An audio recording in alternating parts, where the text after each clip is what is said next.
Buenas noches, seamos bienvenidos a esta nueva capacitación. Como siempre, para mí es un súper, mega, duper, hiper, gran gustísimo estar aquí con ustedes. Una disculpa, pero es que a mí sí me tenía emocionada. Y lo más porque me toca andar invitando amigos que deben carnes asadas, como mi doctor Leo. O sea, sí, pero no. Entonces, mis estimados médicos, de verdad, de verdad, de verdad, este curso fue hecho para ustedes con todo el amor y cariño de este mundo mundial. ¿Por qué? Porque así nos gusta hacer las cosas para todos ustedes. Así que mis doctores, cualquier cosa, con todo el gusto de este mundo mundial, les voy a estar atendiendo en lo que necesiten. Sin más, doctores, les voy a súper, duper, hiper, mega presentar a mi estimadísimo doctor Leonardo Carmona. ¿Cómo está? Muy buenas noches, bienvenido. Hola, ¿cómo está? Buenas noches. Muchas gracias. Oh, Chihuahua, cuánta seriedad. Muy Oh, bien, muy bien. No te preocupes, ¿sabes? Yo sé que hay que ser profesionales. ¿Sabes que yo no conozco la línea de la profesionalidad, mi doc? Yo siempre estoy así, por más profesional, entre más profesional soy, más me río, Chihuahua. Entonces, pues bueno, no me lo tomes personal. Así que no, para nada. mis estimados doctores, les presento, él es el doctor Leonardo Carmona Camacho. Él es egresado del Centro de Estudios Universitarios en Monterrey, Nuevo León. Cuenta con la especialidad en Medicina y Cirugía de Perros y Gatos de la Universidad Autónoma del Estado de México. Realizó una estancia rotatoria en el Hospital Clínica Veterinaria en la Universidad Autónoma de Barcelona. Forma parte de la novena generación del Diplomado de Anestesia y Analgesia del Colegio Mexicano de Anestesiología y Analgesia Veterinaria y actualmente es encargado del área Anestesia y Analgesia en Villarreal Garza Hospital Veterinario en la ciudad de Monterrey, Nuevo León. De igual forma, él es docente nacional e internacional. Así que mis doctores, yo creo que no pudimos haber elegido un mejor prospecto para este tema tan precioso. Mi estimado doctor Leo, si usted está listo para capacitación veterinaria, es todo un gusto y un honor que se encuentre aquí. Bienvenido. Muchas gracias, Avi. Muchas gracias por tan maravilloso recibimiento y tanta efusividad. A veces eso es necesario. Acuérdense que ya es viernes, entonces, bueno, ahí pues muchísimas gracias de antemano. Como comentan la doctora Abigail y el doctor Marco, para mí es un placer estar aquí. La verdad es que les agradezco muchísimo la invitación. Pues hemos tenido ya un poco de trayectoria. La idea de estas charlas es compartirles y obviamente hacer llegar esta información a toda la gente, ¿no? A toda la gente que tal vez no se vaya a dedicar en sí a la anestesia, pero que sepa qué hacer en esos momentos, ¿no? Este tema en particular a mí me gusta mucho, me emociona, de hecho, a veces me agarro a hablar mucho, ojalá no me pueda o no me sobrepase de las horas, pero es un tema que me apasiona mucho, es un tema que de aquí se deriva, digamos, la magia de la anestesia y que espero poder compartirles un poquito mucho de lo que hemos estado haciendo en el hospital y de lo que hemos compartido pues ya hoy en día en las charlas, ¿no? Entonces, sin más por el momento, pues vamos a dar inicio. Igual si existe alguna duda, pues me la hacen saber al final de la charla o como comentaron, pudiéramos hacer las preguntas durante, ¿no? Entonces, a manera de introducción, a mí me gusta mucho comenzar con esta frase que es del doctor Pablo Otero. Habla sobre la anestesia y habla sobre que es una técnica compleja y pautada en la que la administración de las drogas con propiedades anestésicas es el paso menos importante. Y recalco aquí en color negro la palabra menos importante. No quiere decir que no lo sea, sino que al final de cuentas no lo es todo. Muchas veces nos guiamos solamente por los mejores fármacos, ¿no? Yo quiero tener los opiáceos, yo quiero tener dexmedetomidina, yo quiero tener bloqueantes neuromusculares, etcétera, ¿no? O sea, yo quiero tener la mayor cantidad de fármacos, pero recordemos que hay algo todavía más crítico y más fundamental en esto, que es el paciente. Y muchas veces creo yo que se descuida un poco esa parte, ¿no? Queremos encajonar al paciente directamente en los fármacos y muchas veces no es así. Yo creo que lo correcto aquí es estudiar al paciente, llevar a cabo una historia completa, que de eso incluso vamos a hablar un poco más adelante, pero con lo que quiero que se queden es con esto, ¿no? O sea, realmente el estudiar los fármacos sí es un paso fundamental, es importantísimo, pero debemos ver un poquito más allá de eso, ¿no? Y justo el día de hoy les vengo a hablar sobre eso, a ver esa parte más allá de la administración de los fármacos, ¿no? Ahora bien, parte del temario que vamos a tener es precisamente identificar al paciente, hablar un poquito también sobre la comunicación con el propietario, la evaluación preanestésica y el riesgo anestésico, la consideración y la preparación del paciente, ¿no? Entonces, todos estos puntos los vamos a ir desarrollando a lo largo de la plática, porque al final de cuentas esto nos va a asegurar o no el éxito de nuestra anestesia o nuestro procedimiento quirúrgico. Entonces, recordemos que se requiere de un plan individualizado, es decir, nosotros no podemos, digamos, encajonar o por así decirlo, a un paciente a un solo plan o un solo protocolo, como comúnmente se le llama, ¿no? Realmente son pasos específicos, consecuencia, los que vamos a tener, y estos pasos específicos, consecuencia, lo que van a lograr es que nosotros garanticemos la continuidad de la atención durante toda la anestesia. Es por eso que debemos enfocarnos en paso por paso, ver todas las fases de la anestesia, ¿no? Desde la premedicación, la inducción, el mantenimiento y el periodo posoperatorio, ¿no? Entonces, esto también es muy importante tenerlo en claro porque en todas estas fases se debe, obviamente, tener una atención enfocada al paciente, ¿no? Y además, no tener un solo plan, ¿no? Debemos de tener un conjunto de planes y asimismo ajustarlo a las necesidades del paciente. Es decir, nosotros no podemos decir, pues este plan va a ser para todos los pacientes, ¿no? O para cualquiera que venga a VH, yo voy a utilizar este plan, ¿no? No, recordemos que cada uno tiene condiciones especiales, cada uno tiene una condición corporal diferente y cada uno viene por una cuestión, pues obviamente, eh, válgame la redundancia, diferente, ¿no? Entonces no podemos como solamente tener uno para todos y que eso me va a funcionar en todos, ¿no? Quizás en algunos, si me resultó un plan en una OVH, una orquiectomía, puede ser que en otro paciente pues también me funcione, ¿no? Pero no siempre va a ser así y no podemos asumirlo de esa manera porque puede ser algo de riesgo. Ahora bien, hablando un poquito de esto, este artículo son bueno, son unas guías más bien de una asociación americana de hospitales de animales precisamente, donde habla precisamente de estas guías, ¿no? De monitoreo, estas guías de preparación del paciente, ¿no? Recuerden que estas son directrices que fueron preparadas por un grupo de expertos, ¿no? Y este grupo de expertos, pues al final de cuentas, forman un criterio, ¿no? Y este criterio es para los pacientes. Solo que hay que recordar que pues hay variaciones, ¿no? Según la práctica que nosotros tengamos, pues vamos a tener variaciones en esos planes. Aquí lo importante o lo que hay que destacar de estas guías es que hay que basarlo en la mejor evidencia científica, es decir, tratar de buscar esta evidencia que nos respalde lo que vamos a hacer y pues no tratar de basarnos solamente en la experiencia de decir, yo lo hago así porque a mí siempre me ha funcionado, ¿no? Claro, o sea, siempre y cuando esté respaldado con medicina basada en la evidencia, pues bueno, eso puede funcionar, ¿no? Pero al final de cuentas no lo hagamos sin conocer lo que realmente estamos haciendo, ¿no? Ahora bien, en la parte del cliente o del propietario, fíjense cómo esta parte es fundamental, es un criterio básico y que no podemos dejar pasar. Esta es mi parte favorita en lo personal porque es la manera en que yo tengo contacto, ustedes tienen contacto con el propietario y es la manera de hacerle ver básicamente la magia que nosotros hacemos, ¿no? El compromiso, hacerle ver el compromiso que tenemos con el animal, ¿no? Con el paciente. Esto es, nosotros lo relacionamos mucho, o al menos yo le llamo mucho la empatía, ¿no? Es decir, yo entiendo que usted está preocupado y entiendo que usted está trayendo a su mascota por una necesidad, ¿no?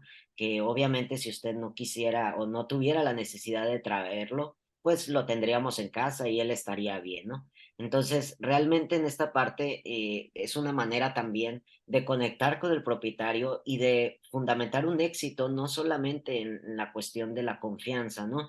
Sino también a nivel de que cuando el propietario ya se lleva a su mascota a casa, digamos que todo salió bien, pues además de generar esa confianza, de darle la importancia como tal. Como comentaba el doctor Marco, hoy en día ya el tema de anestesia ya es una materia en sí.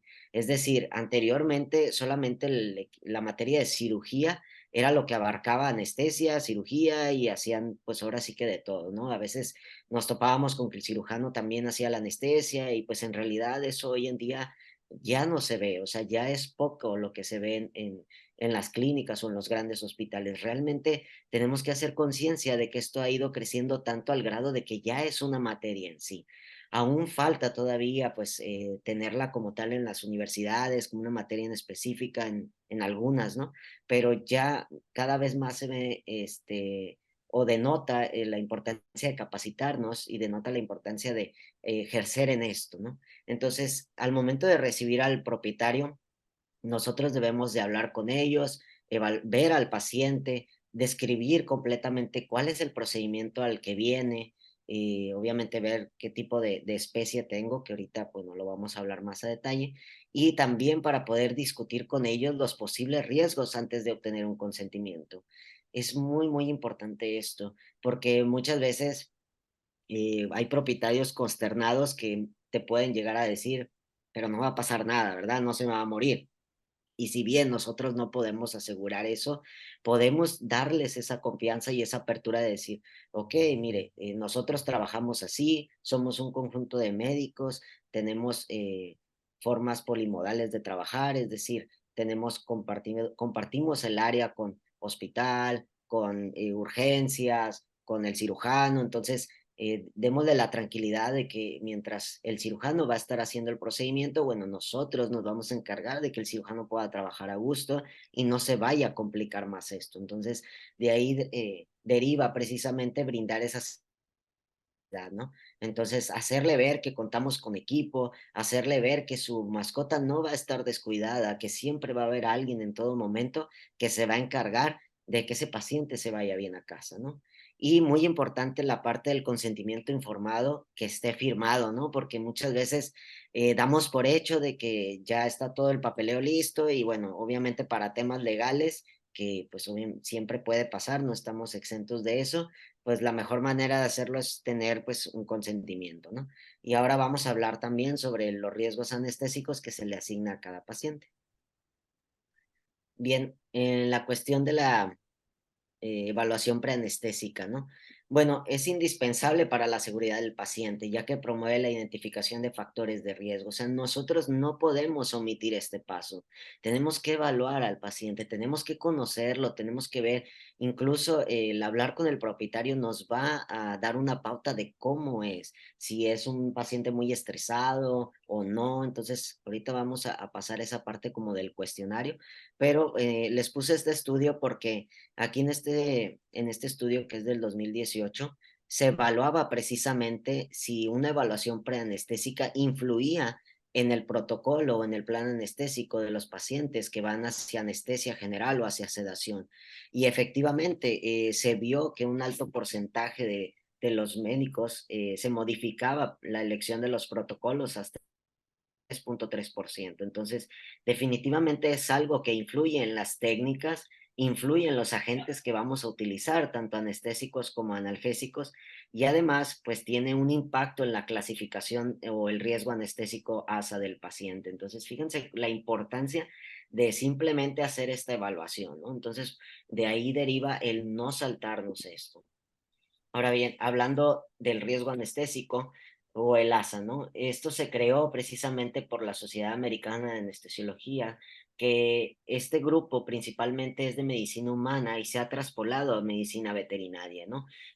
Donde nosotros evaluamos el estado físico del paciente y precisamente de esa manera damos un riesgo anestésico, ¿no? En donde un ASA 1, por ejemplo, es un paciente sano que se somete a una cirugía programada. Por ejemplo, una orquiectomía o una OVH electiva, ¿no? Que en teoría son pacientes sanos y que los propietarios están llevando para someterlos a una cirugía programada electiva, ¿no? Obviamente no podemos solamente decir que son sanos, lo llevan a una cirugía electiva, debemos de tomar en cuenta los estudios de laboratorio. Un ASA2, un paciente con una enfermedad sistémica leve, sin limitaciones, que se somete a una cirugía necesaria de rutina. En algunos casos podría ser a lo mejor un lipoma, que es una enfermedad, no deja de ser una enfermedad sistémica leve y no le genera ninguna limitación, pero necesitamos hacerlo de rutina para evaluar si realmente esa masa es un lipoma o no, cómo se comportan, ¿no? Estos pacientes en ASA3, que son pacientes con enfermedad sistémica moderada, con limitaciones funcionales y que ya aumenta el riesgo anestésico. A lo mejor un paciente que tiene una fractura, que no sea una fractura cerrada, o sea, que no sea expuesta, le está ya limitando sus funciones y que, bueno, ya podría tener una enfermedad sistémica que podría ser o leve o moderada, ¿no? Y un ASA4, un paciente con una enfermedad sistémica grave que puede terminar con el fallecimiento del paciente con cualquier tratamiento médico o quirúrgico. ¿Cuántas veces no hemos recibido a lo mejor pacientes con piometras que los dueños no saben qué es eso y ya tienen semanas así, ¿no? Entonces ya hay una cuestión séptica, es una enfermedad sistémica grave que pudiera terminar con el fallecimiento del paciente, incluso si se opera o no. Entonces de ahí deriva la importancia de precisamente hacer las preguntas al propietario, ¿no? Y un ASA5, un paciente en un estado muy grave que tiene una alta probabilidad de fallecer a pesar de la intervención médica o quirúrgica, ¿no? Entonces, a veces llegan pacientes atropellados con una condición mala, hipovolémicos, y que a pesar, a lo mejor tienen una ruptura de vaso, tienen que entrar a cirugía, hay una hemorragia activa y que pues a pesar de que nosotros hagamos una intervención médica o quirúrgica, pues puede llegar a fallecer. Ojo aquí, en esta clasificación no menciona las razas, ahorita vamos a hablar un poquito de ello, pero les adelanto, en pacientes braquicéfalos, por el simple hecho de ser braquicéfalos y tener esas condiciones, ellos ya van a estar en una categoría de ASA 2 o ASA 3. Entonces, eso es importante conocerlo porque si nosotros vemos o nos llega un paciente braquicéfalo, pues yo ya sé de entrada que ellos van a ir en este riesgo anestésico, ¿no? Yo no puedo decir que va a ser un ASA 1 a pesar de que sea una orquiectomía electiva o a pesar de que sea una OVH electiva, por todas las condiciones que tienen ellos, por simplemente ser de esa raza, ¿no? Ahora bien, la parte de la identificación del paciente, desde ahí ya hay diferencias, ¿no? En la especie, perro o gato, ¿no? Porque no va a ser lo mismo anestesiar a un perro, anestesiar a un gato. Creo que hoy en día lo hemos visto cada vez más, no por nada se hacen congresos ya únicamente hablando de gatos, o sea, imagínense hasta dónde ha llegado. Ellos tienen sus particularidades farmacológicas, no metabolizan igual que los perros. Además, las dosificaciones se pueden volver complicadas, son más pequeños. Estamos hablando que los gatos, regularmente los gatos llegan a pesar entre 3 kilos, 5 kilos. Ya me han tocado algunos de 8, 9 kilos, pero bueno, digamos que como de manera general son especies que son pequeñas, ¿no? Y que su vía aérea también es pequeña. Entonces, debemos de conocer esto, debemos de saber cuáles son las principales diferencias interespecie, porque eso nos va obviamente a llevar a modificar no solamente el ambiente, no solamente el plan anestésico, sino modificar todas las estrategias y adecuarlas al paciente. Entonces, de ahí deriva el simplemente llegar con el propietario y ver, oh, bueno, el día de hoy o el día de mañana me va a tocar anestesiar a un perro o un gato, ¿no? Entonces, muy, muy importante no dejar pasar eso. Ahora bien, la historia clínica, ¿no? Preguntar qué condiciones médicas tiene, ha sido anestesiado antes o no, porque muchas veces hay propietarios que comentan, ¿sabes qué? La anestesia pasada, no falta que digan, se me estaba muriendo, ¿no? Bueno, ¿por qué se estaba muriendo? ¿Qué se utilizó? Indagar sobre los medicamentos. ¿Sabes qué? La vez pasada tuve una reacción adversa, no sé a qué, pero mi perro estaba todo rojo, tenía dificultad para respirar, me dijeron que tuvieron que despertarlo, no pudo hacerse la cirugía, o sabes qué, mi perro se estresa mucho y a raíz de eso, pues hiperventiló, entonces una cosa conllevó a otra, ¿no? Entonces, también nos sirve para aclarar el uso de medicamentos, es decir, si ya el paciente viene con una condición y tiene un medicamento que ya está tomando, pues aclarar si realmente la dosis es la adecuada, o sea, revisar bien esa receta y ver también que no estén dando medicamentos que no se pueden dar en esos pacientes. Un ejemplo, a lo mejor paracetamol en gatos, que sabemos que está totalmente prohibido. Entonces, muy bien poner esa atención y enfocar en eso para que nosotros no cometamos el error. Es decir, ver la manera de evitarlo y además, si ya se está cometiendo pues obviamente ver la manera de posponer en dado caso el procedimiento, ¿no? Esto en dado caso de que ya estemos hablando del procedimiento per se, pero si estamos de manera previa, como el día de hoy lo estamos hablando, bueno, Entonces, de manera previa, voy a aplazar, si ya tenía una fecha el día de mañana, tal vez lo tenga que aplazar. Entonces, este cuestionario debemos de dirigirlo específicamente a los principales sistemas: cardiorrespiratorio, cardiovascular, la cuestión metabólica, endocrina, todo esto principalmente para detectar posibles anormalidades que pudiera tener y que tal vez estamos pasando por alto. Y además nos lleva a también a eficientizar el registro anestésico, donde el propietario también pueda participar, que era lo que comentaba al momento de hacerles esta entrevista, es como ser un detective, ¿no? Es decir, a ver, ¿desde cuándo está tomando esto? ¿Por qué lo está tomando? Un ejemplo, a veces puede llegar a pasar que está tomando alguna medicación para un soplo cardíaco.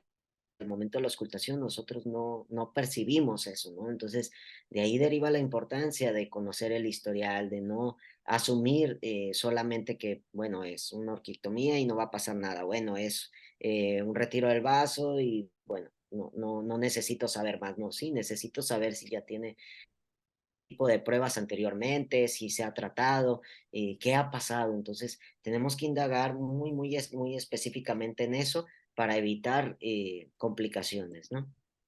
Ahora bien, esta hoja de registro previa, este es un ejemplo, digo, hay muchísimos ejemplos en Internet, están al alcance de todos, están disponibles, en donde vamos a dejar toda la información, tenemos que recabar lo más completo de la información y además asignar el asta del paciente. ¿Para qué nos sirve también esto, digamos, de la manera intraoperatoria? Porque, bueno, luego puede pasar que si por alguna necesidad nosotros tengamos que salir y alguna otra persona nos cubre en el procedimiento, bueno, sepa de lo que estamos hablando, ¿no?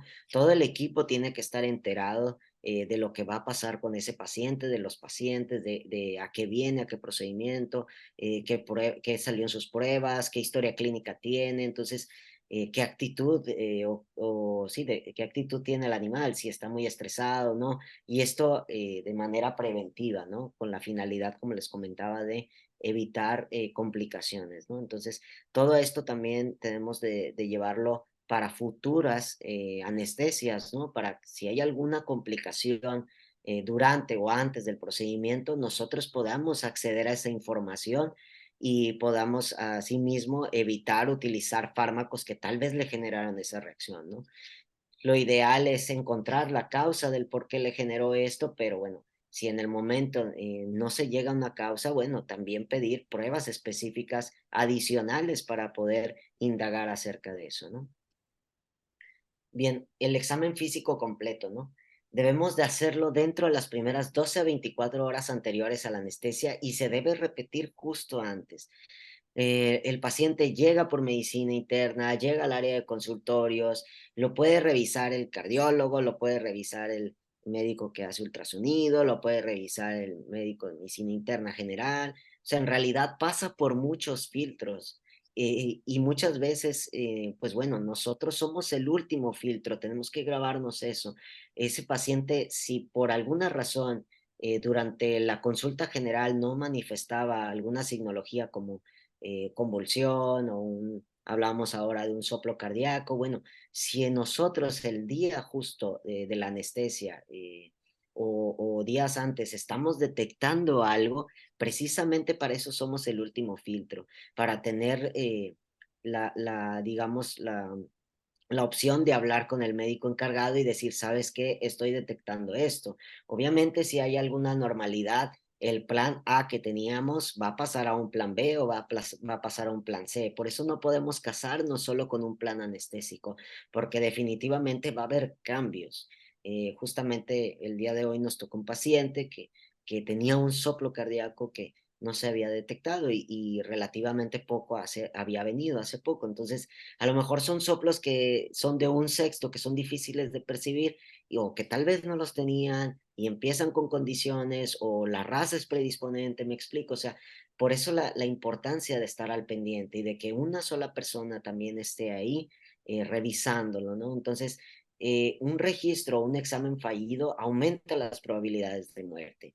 yo creo que ninguno de nosotros quiere esto para los pacientes, ¿no? Entonces, si estamos aquí es para preservar la salud, si estamos aquí es para que ellos salgan adelante y precisamente lo que queremos con esto, con este examen exhaustivo, digamos con, con ponerle un poco de gorro al cirujano o al médico interno, pues es más que nada precisamente para preservar la salud. Para eso somos médicos, creo yo, para llevarlos a ellos y regresarlos a un estado lo más normal posible y llevarlos de vuelta con su propietario, ¿no? Entonces, de ahí deriva la importancia de hacer este examen físico y decir, ¿sabes qué? Hablar con el médico, tener esa comunicación directa con todo el equipo y decir, ¿sabes qué? Vamos a discutirlo, se puede aplazar, es situación de urgencia o no, eso es fundamental, ¿no?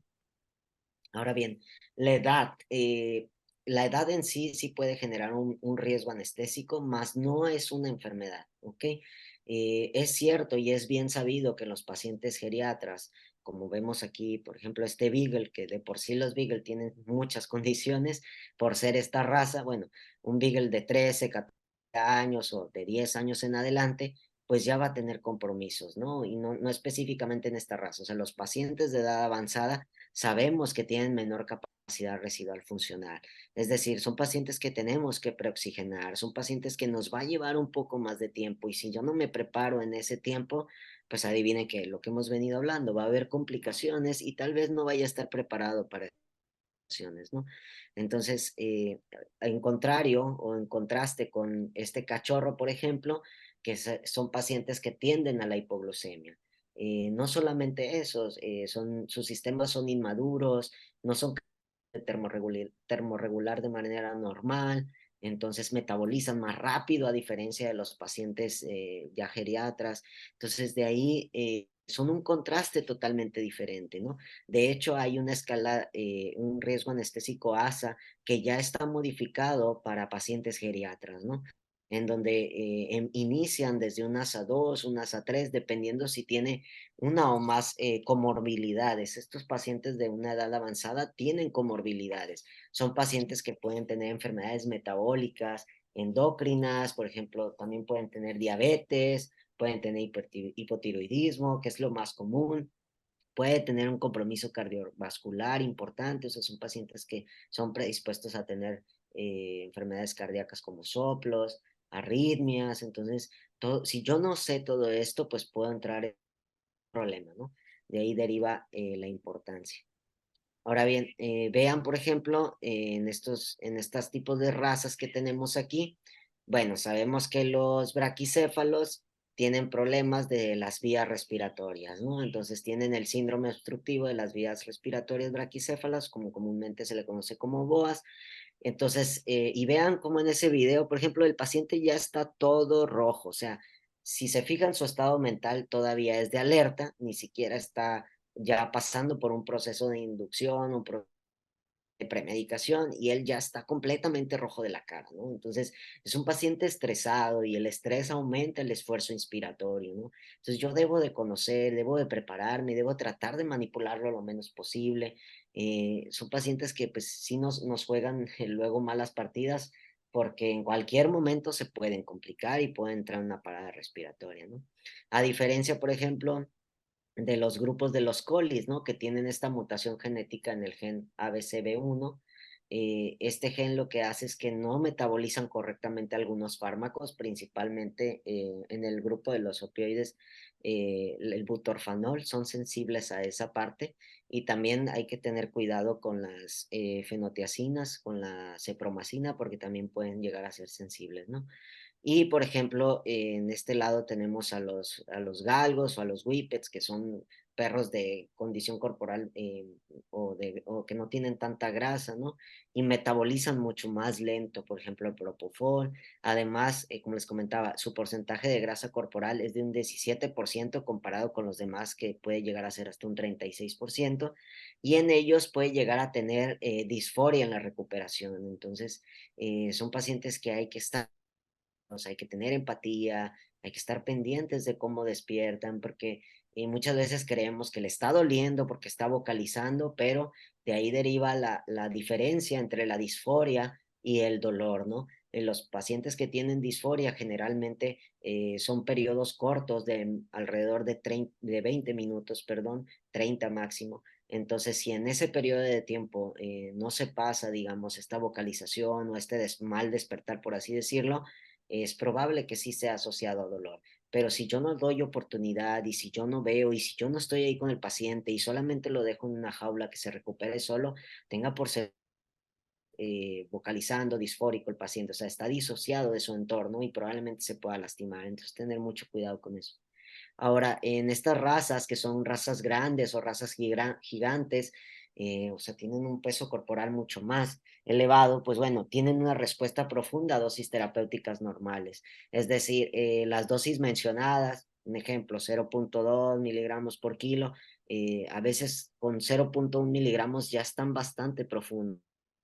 De ahí también la importancia de hacer el efecto a dosis terapéutica, es decir, nosotros vamos administrando en bolos hasta tener ese efecto de concentración terapéutica mínima, que es la que necesito en mi paciente, ¿no?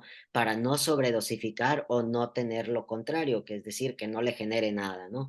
Entonces yo tengo que estar evaluando al momento de administrar fármacos la respuesta terapéutica que yo necesito en ese paciente, ¿no? Además, en perros de razas gigantes, como por ejemplo los gran danés, son pacientes que son predispuestos a cardiomiopatías dilatadas, ¿no? Entonces, en estos pacientes hay que considerar la administración de fármacos, ¿no? Si yo no tengo un electrocardiograma o un estudio cardíaco, bueno, podría usar dexmedetomidina, podría, ¿no? Pero como no tengo un estudio, puede ser que me juegue una mala jugada, ¿no? Entonces, tenemos que estar muy, muy pendientes de eso. Lo ideal es que en pacientes de razas gigantes se les solicite un estudio de electrocardiograma previo. Esto con la finalidad de evaluar si no tiene alguna alteración en el ritmo cardíaco, ¿no? Ahora bien, en los pacientes como los Doberman o los Doberman-Pinscher, también está reportada la cardiomiopatía dilatada y además tienen deficiencias en la coagulación, esto por la enfermedad de von Willebrand. Por ello, se solicitan o se deberán solicitar tiempos de coagulación en estos pacientes, ¿no?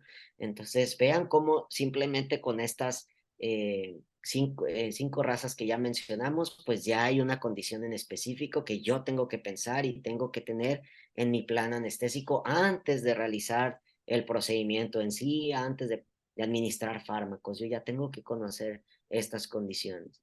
Ahora bien, ¿qué hay en los gatos? No podemos dejarlos de lado. Los gatos también tienen sus condiciones, ¿no? Eh, tenemos, por ejemplo, hoy en día, pues las razas, por ejemplo, de gatos persas, también tenemos los exóticos, ¿no? Que también ya hacen ahí cruzas, ¿no? O tenemos a los Maine Coons, que los gatos en general son predispuestos a enfermedades cardíacas que pueden estar, digamos, asintomáticas, que podemos incluso no detectarlas.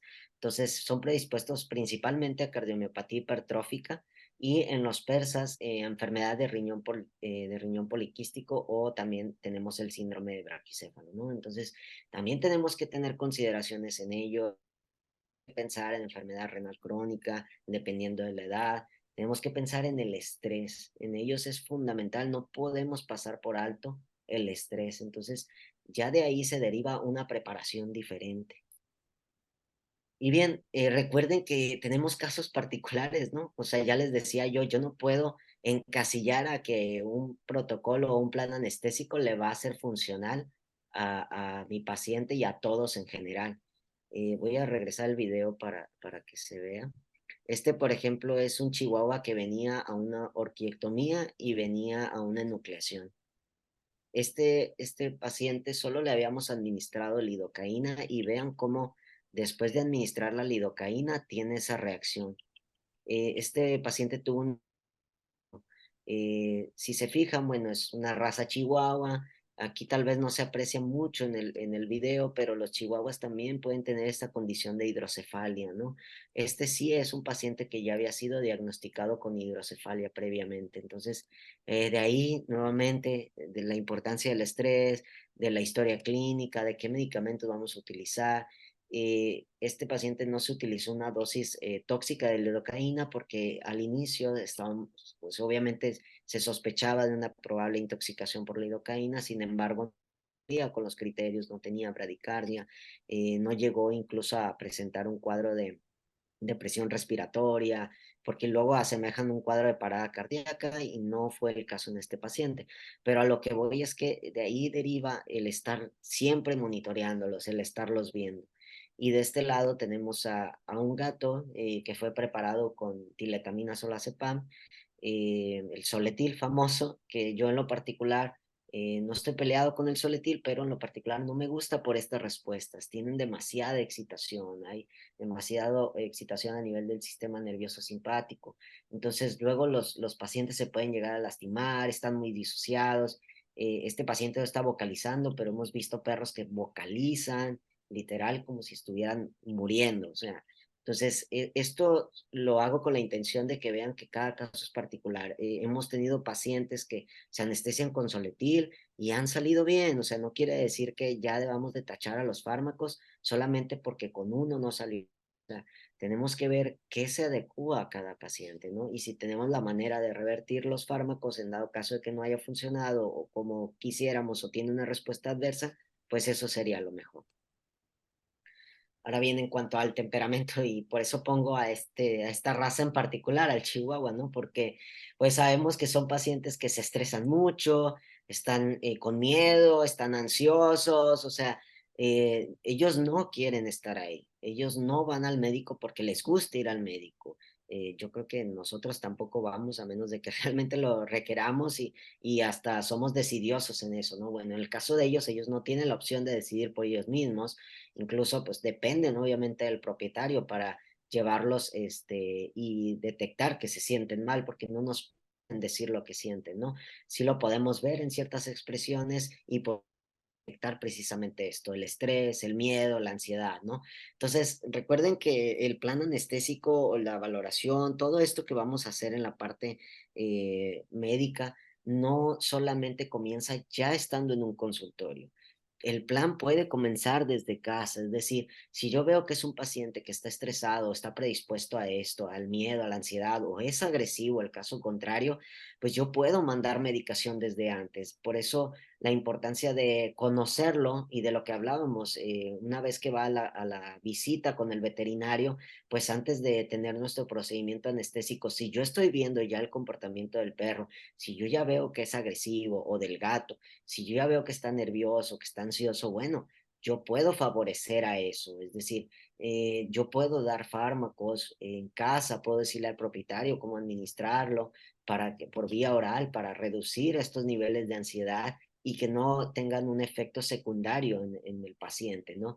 Porque un temperamento agresivo, como dice aquí, puede limitar la evaluación y además afectar la capacidad para detectar anomalías. Y esto va a aumentar así el riesgo anestésico. Es decir, puede haber pacientes que ni siquiera nos va a dejar tomar estudios de laboratorio y no sabemos cómo va a estar esa condición y pues lo requerimos sedar para tomarle estudios de laboratorio, ¿no? Entonces, de ahí deriva la opción de qué fármacos voy a utilizar si no tengo ni siquiera un pre de los estudios de laboratorio, ¿no? Entonces, además, el hecho del estrés hace que se liberen demasiadas catecolaminas y que por ende los fármacos no se unan a sus receptores de manera adecuada o normal.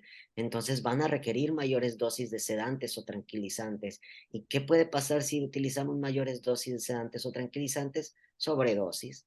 ¿Y qué puede pasar si hay una sobredosis? Pues puede entrar el paciente en un estado que no queremos, ¿no? O sea, una parada cardíaca o algo peor bueno, obviamente derivar en la muerte, que pues precisamente no necesitamos eso en el del temperamento, ¿no? Entonces, hablábamos de que requieren mayores dosis y bueno, esto puede complicarnos, ¿no? Esto puede complicar al paciente y llevar a un desenlace que no quisiéramos, ¿no?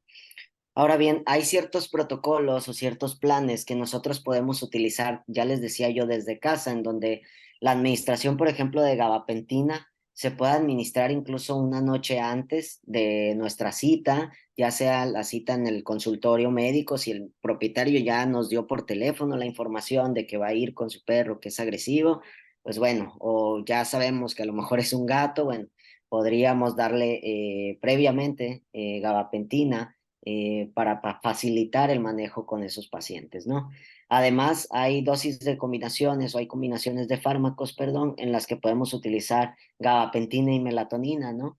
Esto también se puede utilizar incluso 1 o 2 horas antes de nuestra cita con el propietario o también de básicamente de nuestra cita ya para el procedimiento quirúrgico, ¿no? Y la cepromacina también está reportada que se puede utilizar incluso 30 minutos antes de la cita. Aquí solamente tengan mucho cuidado con la cepromacina, no es que sea mala, pero sabemos que puede llegar a generar hipotensión, sabemos que puede llegar a generar hipotermia, entonces solamente darlas a las dosis adecuadas, ver el tipo de paciente y que se adapte a eso, ¿no? Entonces, estos planes o estos protocolos ya están completamente descritos, pero vean, o sea, ¿qué pasa con un gato así, no? O sea, este gato ya está diciendo que nos va a atacar, ¿no? O sea, está blasfemando ya, ¿no? Entonces, ¿qué pasa con estos pacientes, ¿no? En los que ni su propietario los puede tratar, ¿no? O sea, lo ideal es obviamente dárselo en la comida, y no esperar a que nos llegue un paciente así, ¿no? O sea, si ya sabemos, el propietario a veces trae hasta videos de su gato, o sea, ya trae muchísima más información que nos complementa, pues entonces yo ya me tengo que anticipar y darle el fármaco, ¿no? Yo ya tengo que saber que no va a ser lo mismo con ese paciente, ¿no? Entonces se debe de administrar 1 hora antes del viaje. Hay literatura que te comenta de 1 a 2 horas, también por si lo consultan ahí, las dos son válidas. La dosis puede ir de 30 miligramos por kilo por vía oral, tiene muy buena disponibilidad vía oral y es eliminado en su mayoría por vía renal. Entonces, solamente en pacientes con enfermedad renal crónica o enfermedad renal tendría que ajustarse la dosis, ¿no? Pues eso sería lo ideal, ¿no? Entonces, sabemos que estos tipos de pacientes, pues el estrés, ¿no? El estrés va a darnos una mala jugada y tenemos que evitarlo en la medida de lo posible, ¿no? La condición corporal, hay pacientes que son o muy delgados o son obesos, ¿no? Entonces, los pacientes delgados no mantienen fácilmente su temperatura corporal, es decir, son pacientes que están predispuestos a la hipotermia, ¿no? Y además podemos tener riesgos de sobredosificación, al igual que en los pacientes obesos. Aquí, por ejemplo, en este video es un gato, este gato se llama Goyo, es muy, muy lindo y pesa 8 kilos y vean cómo abarca toda la mesa de quirófano, o sea, realmente es un gato muy grande. Por ahí, por ejemplo, tiene las calcetas porque sabemos que ellos pueden llegar a lo mejor a conservar un poquito más la temperatura, pero no queremos que haya hipotermia porque los gatos en sí per se tienden a la hipotermia, ¿no? Entonces, en los pacientes obesos, la grasa impacta negativamente, entonces tienden a tener comorbilidades, esto es enfermedades endocrinas, enfermedades cardíacas, además lipidosis hepática, diabetes, hepatomegalia. También entre un 20 o un 30% de los perros y los gatos llegan a presentar sobrepeso y hasta el 10% presenta obesidad, ¿no? Entonces en estos pacientes es difícil también palpar el pulso, ¿no? Reduce también la expectativa de vida considerablemente. Hay una prolongación en los tiempos de cirugía y en la recuperación también, y tienen pérdida de la capacidad residual funcional. Entonces, a lo mejor en este video no se alcanza a ver muy bien, pero nosotros lo que hacemos es inclinar un poco la mesa para que toda esa grasa abdominal no esté principalmente comprimiendo a la altura del diafragma o a la altura de los grandes vasos, ¿no? Y que llegue a tener un compromiso tanto cardiorrespiratorio o cardiovascular, ¿no? Bien, en cuanto a los estudios de laboratorio, ¿qué hay acerca de eso? ¿Qué nos dice la literatura, no? Pues nos ayudan principalmente a detectar enfermedades subclínicas, a establecer valores de referencia para pruebas futuras, a mejorar la calidad general de atención del paciente y es un factor pronóstico los estudios de laboratorio, ¿no? O sea, insisto, tenemos que ver qué paciente va a ser sometido a una anestesia y saber si le estamos dando calidad de vida o no. Si es un paciente que ya no tiene calidad de vida y es una cirugía que sabemos que muy probablemente no le vaya bien, pues bueno, tal vez no sea necesario someterlo a eso, ¿no? O sea, hay que ser muy conscientes y con esto no quiero decir a que hay que eutanasiar a todos, ¿no? Porque ya no tengan calidad de vida, pero sí hay que ser muy conscientes de también la decisión que quiera tomar el propietario, hablar con ellos y concientizarlos. Y si ellos quieren hacerlo y darle para adelante, pues bueno, nosotros vamos a poner todavía el doble de nuestra parte para sacar lo más que se pueda de ese paciente. Y si así viva un año, el paciente lo quiere, el propietario lo quiere un año más, pues bueno, podríamos tal vez lograr eso, ¿no? Entonces, vean cómo en este estudio, que es un estudio que abarca sobre las pruebas preanestésicas de laboratorio de rutina, en el 6% de los casos decidieron cancelar o posponer la cirugía. En el 38% de los casos decidieron la fluidoterapia según los estudios de laboratorio. En el 32% repitieron otras pruebas de laboratorio o las mismas. En el 13% de los casos cambiaron el estado o riesgo anestésico y en el 11% cambiaron la comunicación con los clientes. Y aquí el dato más importante, en el 63% de los casos evitaron el uso de AINES debido a resultados anormales. Entonces, vean la importancia de hacer estudios de laboratorio a pesar de que son pacientes a lo mejor que clínicamente se ven sanos, nosotros no podemos omitir que va a estar todo bien, ¿no? Entonces, las pruebas básicas de laboratorio sería una biometría hemática, una química sanguínea, un examen general de orina, y todo va a depender del paciente. O sea, yo les estoy comentando como esto a grosso modo, pero si tenemos un paciente cardiópata, si tenemos un paciente renal, si tenemos un paciente diabético, pues claro que van a modificar estas pruebas de laboratorio. Ahora bien, en este estudio, ¿cuáles eran las preguntas que se hacían los anestesiólogos en el caso en particular de estas pruebas de laboratorio, los resultados que tuvieron?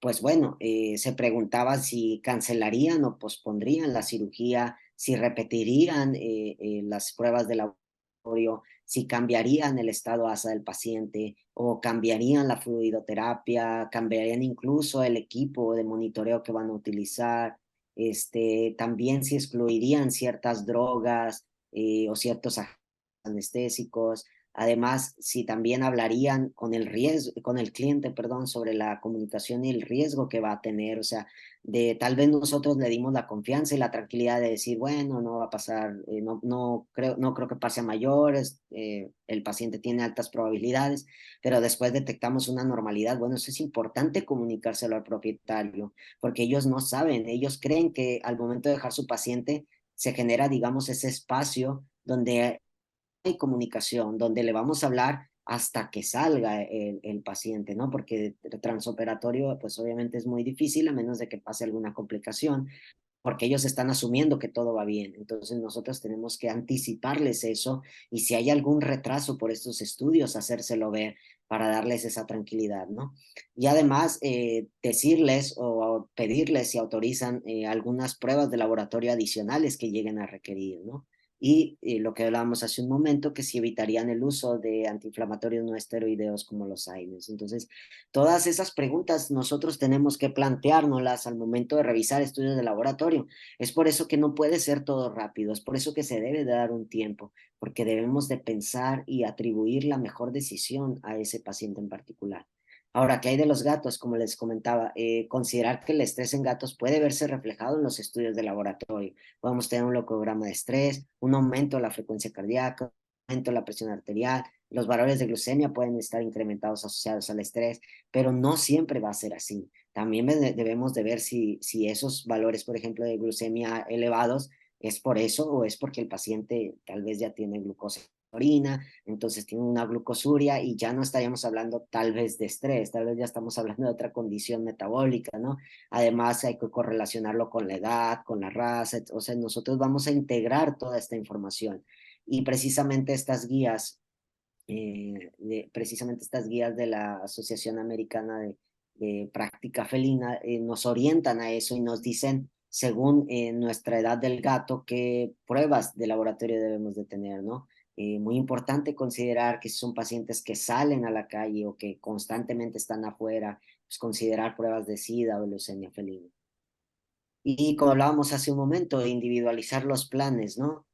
Por ejemplo, esta es una gatita que se hizo una nefrectomía, ¿no? Entonces, yo no puedo decir que esta gatita que se hizo una nefrectomía sea lo mismo que, por ejemplo, una orquiectomía electiva, ¿no? O yo no puedo decir que este Shih Tzu que, por ejemplo, se vino a una OVH electiva sea lo mismo que un paciente cardiópata, que es el segundo que tenemos acá, ¿no? O que sea lo mismo que este tercero que entró a una adrenalectomía. Entonces, tenemos que ser individuales. Yo no puedo encajonar a un paciente a un solo plan. Tengo que tener plan A, plan B, plan C para poder integrarlo y poder decir, ¿Qué pruebas de laboratorio necesito? Ah, bueno, en este paciente necesito, por ejemplo, en la adrenolectomía, necesito medir electrolitos, sí o sí necesito medir electrolitos. En el paciente cardiópata necesito un estudio de electrocardiograma, un ecocardiograma, necesito evaluar la fluidoterapia, ¿no? Entonces, todo esto nosotros debemos de verlo integrado al paciente, por eso la importancia de conocerlo. Ahora bien, el diagnóstico también que pueda llegar a tener es para identificar factores de riesgo y preocupaciones específicas, formular planes individuales, solicitar pruebas adicionales y estabilizar antes de la anestesia o ajustes en la medicación. Si ven, pues a lo mejor estos 3 puntos ya los hemos hablado durante toda la charla, pero esto, estabilizar antes de la anestesia. O sea, entendemos que hay pacientes que tengan que ingresar de urgencia, pero bueno, cómo viene el paciente, tiene un estado mental alterado, está en un shock hipovolémico, entonces obviamente yo tengo que estabilizarlo antes. Si yo me hago o administro fármacos en un paciente con un shock hipovolémico, tengan por seguro que van a tener complicaciones. Oye, Leo, pero es que yo no me puedo atrasar 2 horas. No, no, no estamos pidiendo un tiempo en específico de 2 horas, 1 hora. Obviamente se va a evaluar conforme la condición del paciente y tratar de hacerlo, si bien no de manera lo más rápido posible, por así decirlo, sin tener nuestras precauciones, pues sí a eficientizar el tiempo, ¿no? O sea, tenemos que dar una fluidoterapia correcta. Si el paciente está hipotérmico, tenemos que calentarlo porque tenemos que saber que en el quirófano, pues regularmente está frío, están en una mesa que a pesar de que tengamos a lo mejor un tapete térmico, pues pierden temperatura porque además de que la temperatura ambiental está fría, recuerden que los fármacos per se disminuyen la temperatura, ¿no? Entonces hay que considerar eso. Y además, como dice su nombre aquí nuevamente, otras consideraciones tenerlas en cuenta, ¿no? ¿Qué son estas otras consideraciones? Bueno, el tipo de procedimiento que voy a tener, o sea, la invasividad que va a ser el procedimiento. No es lo mismo, por ejemplo, tener un procedimiento de una endoscopía donde no estamos abriendo al paciente, no estamos entrando a la cavidad abdominal, a este paciente que se le retiró un cuerpo extraño, ¿no? O a este paciente que se está colocando una placa ortopédica, ¿no? O sea, ¿qué tan invasivo que va a ser?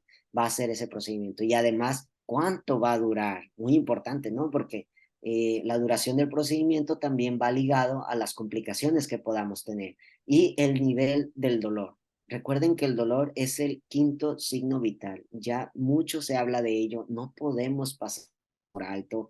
Yo no puedo estabilizar a un paciente sin pensar en manejo del dolor. El paciente tiene que estar controlado previo el dolor a la cirugía. Tenemos que anticiparnos de manera correcta. Es decir, yo no tengo que esperar que haya esta fractura o a que vaya a hacer esa cirugía para entonces administrarle una infusión continua. Yo tengo que prevenir eso. Y eso no solo radica en la importancia ética, sino radica en la importancia en que el paciente se va a recuperar, le va a ir mejor en su cirugía, lo vamos a tener menor tiempo hospitalizado, esa cicatrización de esa herida va a ser muchísimo más factible, o sea, va a ir conforme a lo establecido, obviamente dependiendo de otros factores, pero a lo que voy es que juega un papel importante eso. Yo no puedo decir que el dolor no altera en la cicatrización porque ya está descrito eso. No solamente altera en la cicatrización, altera en todos los sistemas, ¿ok? Entonces, por eso la importancia de saber también qué tipo de procedimiento voy a tener.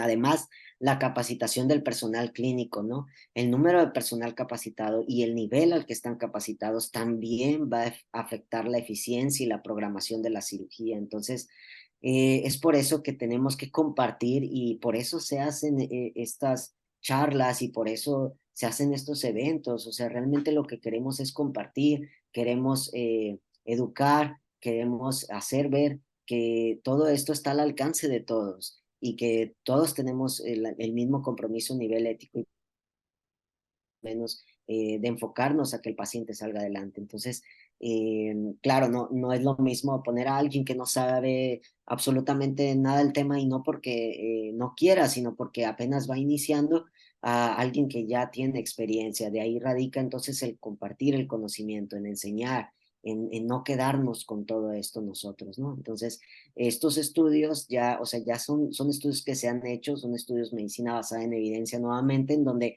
tenemos que entrenar y educar al personal. Entonces, afortunadamente contamos con equipo y podemos hacerlo. Entonces, así sea una persona o dos las que nos puedan apoyar, ¿no? Además, tenemos que considerar el horario, ¿no? O sea, está documentado que hay un mayor riesgo anestésico en procedimientos que ocurren o al final del día, cuando ya son, digamos, jornadas extra laboral o fuera del horario normal. Entonces, eso también, yo sé que obviamente tenemos este compromiso, pero recuerden que también estamos cansados. El hecho de pensar en planes farmacológicos y todo, el estar pendiente de un paciente, porque tenemos segundos para actuar si llega a ser una complicación. Entonces, obviamente una persona que no ha dormido, que ha trasnochado, que hace guardias y que todavía le toca anestesiar a un paciente, no va a rendir lo mismo al que va entrando a su turno, ¿no? Entonces, es algo que también se debe considerar y que en todos los estudios está reportado, ¿no? Entonces, da además un tiempo inadecuado de estabilización, tenemos una disponibilidad limitada del personal, la fatiga, y además es un procedimiento de emergencia o es un procedimiento electivo y la experiencia. Entonces, todos estos factores debemos de verlos de manera en conjunto, nosotros podamos tener obviamente una mejor respuesta, ¿no?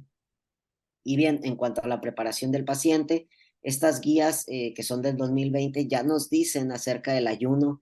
Esto de ayunar al paciente 12 horas ya es demasiado tiempo. O sea, en las nuevas guías incluso te comentan que no se debe realizar ayuno de agua, como lo ven aquí, ojo, excepto en los pacientes que tengan historia de o riesgo de regurgitación, como por ejemplo los braquicéfalos, ahí sí se debe hacer un ayuno de agua de 6 hasta 12 horas. Además, el ayuno de comida ya se reduce dependiendo del caso, pero puede ser hasta 6 horas en pacientes sanos. Y en cachorros, recuerden que no debería de ser de mayor a 4 horas. Esto porque obviamente ellos tienen riesgo de hipoglucemia intraoperatoria, ¿no? Y en gatos sucede lo mismo, 4 a 6 horas máximo, ¿no? Entonces no queremos tener tampoco complicaciones con ellos.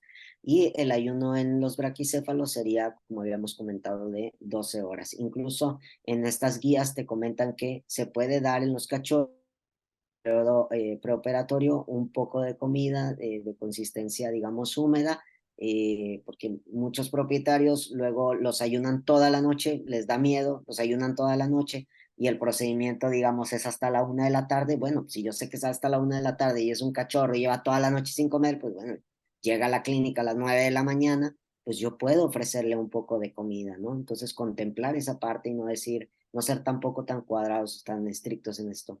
Y obviamente habrá sus condiciones especiales en los pacientes diabéticos, ¿no? Los cuales ya tenemos que tener un criterio mucho más formado. Tenemos que ver cómo está en sus pruebas, porque no es lo mismo anestesiar a un paciente diabético, un paciente con cetoacidosis diabética. Entonces también tenemos que considerar, ¿no? Y bien, en cuanto a la preparación del paciente, perdón, nos fuimos para atrás. En cuanto a las medicaciones el día de la anestesia, ¿no? Tenemos que continuar con medicaciones según lo programado. Por ejemplo, medicaciones para la tiroides no se deben descontinuar el día de la anestesia. Medicamentos que ayuden al estrés o a la ansiedad, como lo habíamos hablado hace un momento. Medicamentos cardíacos como el pimobendan o la furosemida sí se deben de administrar, incluso favorecen al gasto cardíaco el pimobendan, por ejemplo. Antibióticos tampoco se deberán de suspender y los esteroides pues sabemos que no se deben de suspender bruscamente, ¿no? El día de la anestesia se deberán de discontinuar los medicamentos antihipertensivos como los YECAS, el enalapril y el benacepril, los anticoagulantes y es posible que sea necesario suspenderlos incluso 2 semanas antes según el riesgo de sangrado. La insulina, que es lo que hablamos en pacientes diabéticos, son recomendaciones específicas al propietario, es decir, tenemos que encerrarnos con el propietario y hablar con él y decirle, ver a qué hora come, le vamos a dar la insulina y se le debe de administrar la mitad de la dosis. Obviamente, dependiendo del paciente, insisto, tenemos que estar con ellos y darles pautas porque si no, se puede transversar ahí la información y hacerlo de una manera incorrecta.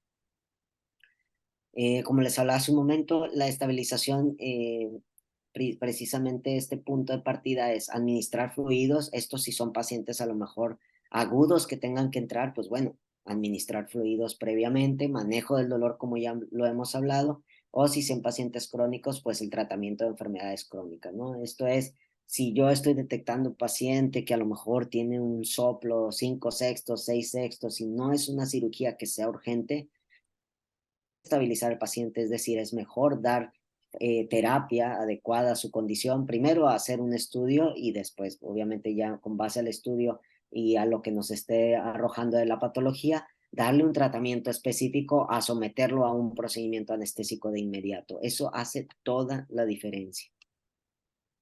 Y también no podemos dejar a un lado el equipo, ¿no? Hoy en día cada vez más contamos con más equipo, puede estar a nuestro alcance o no. Yo tengo la fortuna de contar con este equipo. No empecé así y quiero dejarles eso muy en claro porque muchas veces pues nos podemos sentir un poco frustrados por esta situación porque yo lo viví, me sentía frustrado equipo. Entonces, sepan que un pulso oxímetro hace toda la diferencia. Yo puedo evaluar cómo está el estado vasomotor de mi paciente, yo puedo saber si mi paciente está vasodilatado y probablemente está hipotenso, yo puedo saber si está con vasoconstricción periférica, puedo ver frecuencia cardíaca, hay unos pulsioxímetros que ya te miden temperatura y presión arterial, o sea, imagínense, yo puedo hacer muchas cosas con eso, con un estetoscopio, con un cronógrafo portátil que a lo mejor no es tan caro como una estación como tal de anestesia que ya lo tengo, un monitor, pero a lo que voy es siempre tener equipo, ¿no? O sea, prevenirnos también en esa cuestión, ¿no? O sea, tener ya un catéter, las dosis calculadas, ojo aquí, pesar siempre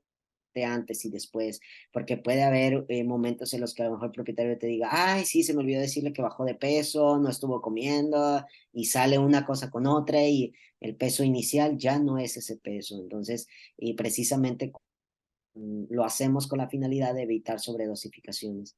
Y además tener el tubo endotraqueal, ¿no? El tubo endotraqueal a la mano, laringoscopio, el circuito de anestesia, la bolsa reservoria, los monitores, si tenemos una estación, calibrar la estación. Muy importante, bueno, aquí a lo mejor no sé bueno, si se alcanza a ver nuestra bocina, porque al final trabajamos con pacientes que son gatos, por ejemplo, y el ponerles música ayuda a liberar el estrés, ¿no? Entonces, si no tienen una bocina, yo pongo mi celular. Entonces, son cositas que están al alcance de todos, insisto. Todo el mundo tiene un celular a la mano hoy en día, bueno, la mayoría.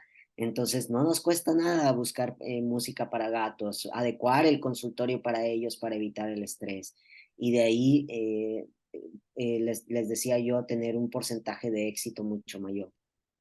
Ahora bien, ya como conclusión, pues estas directrices que yo les puse, pues son un apoyo y una guía. Debemos siempre basar nuestras experiencias y nuestras decisiones, perdón, nuestras decisiones en nuestra experiencia y recursos, manteniendo siempre el compromiso ético. No olvidar esta parte, tenemos un compromiso ético y profesional con ellos. Entonces, la experiencia que nosotros vamos a tener en el ámbito nos va a hacer modificar de vez en cuando algunas cosas y no casarnos con un solo fármaco, ¿no?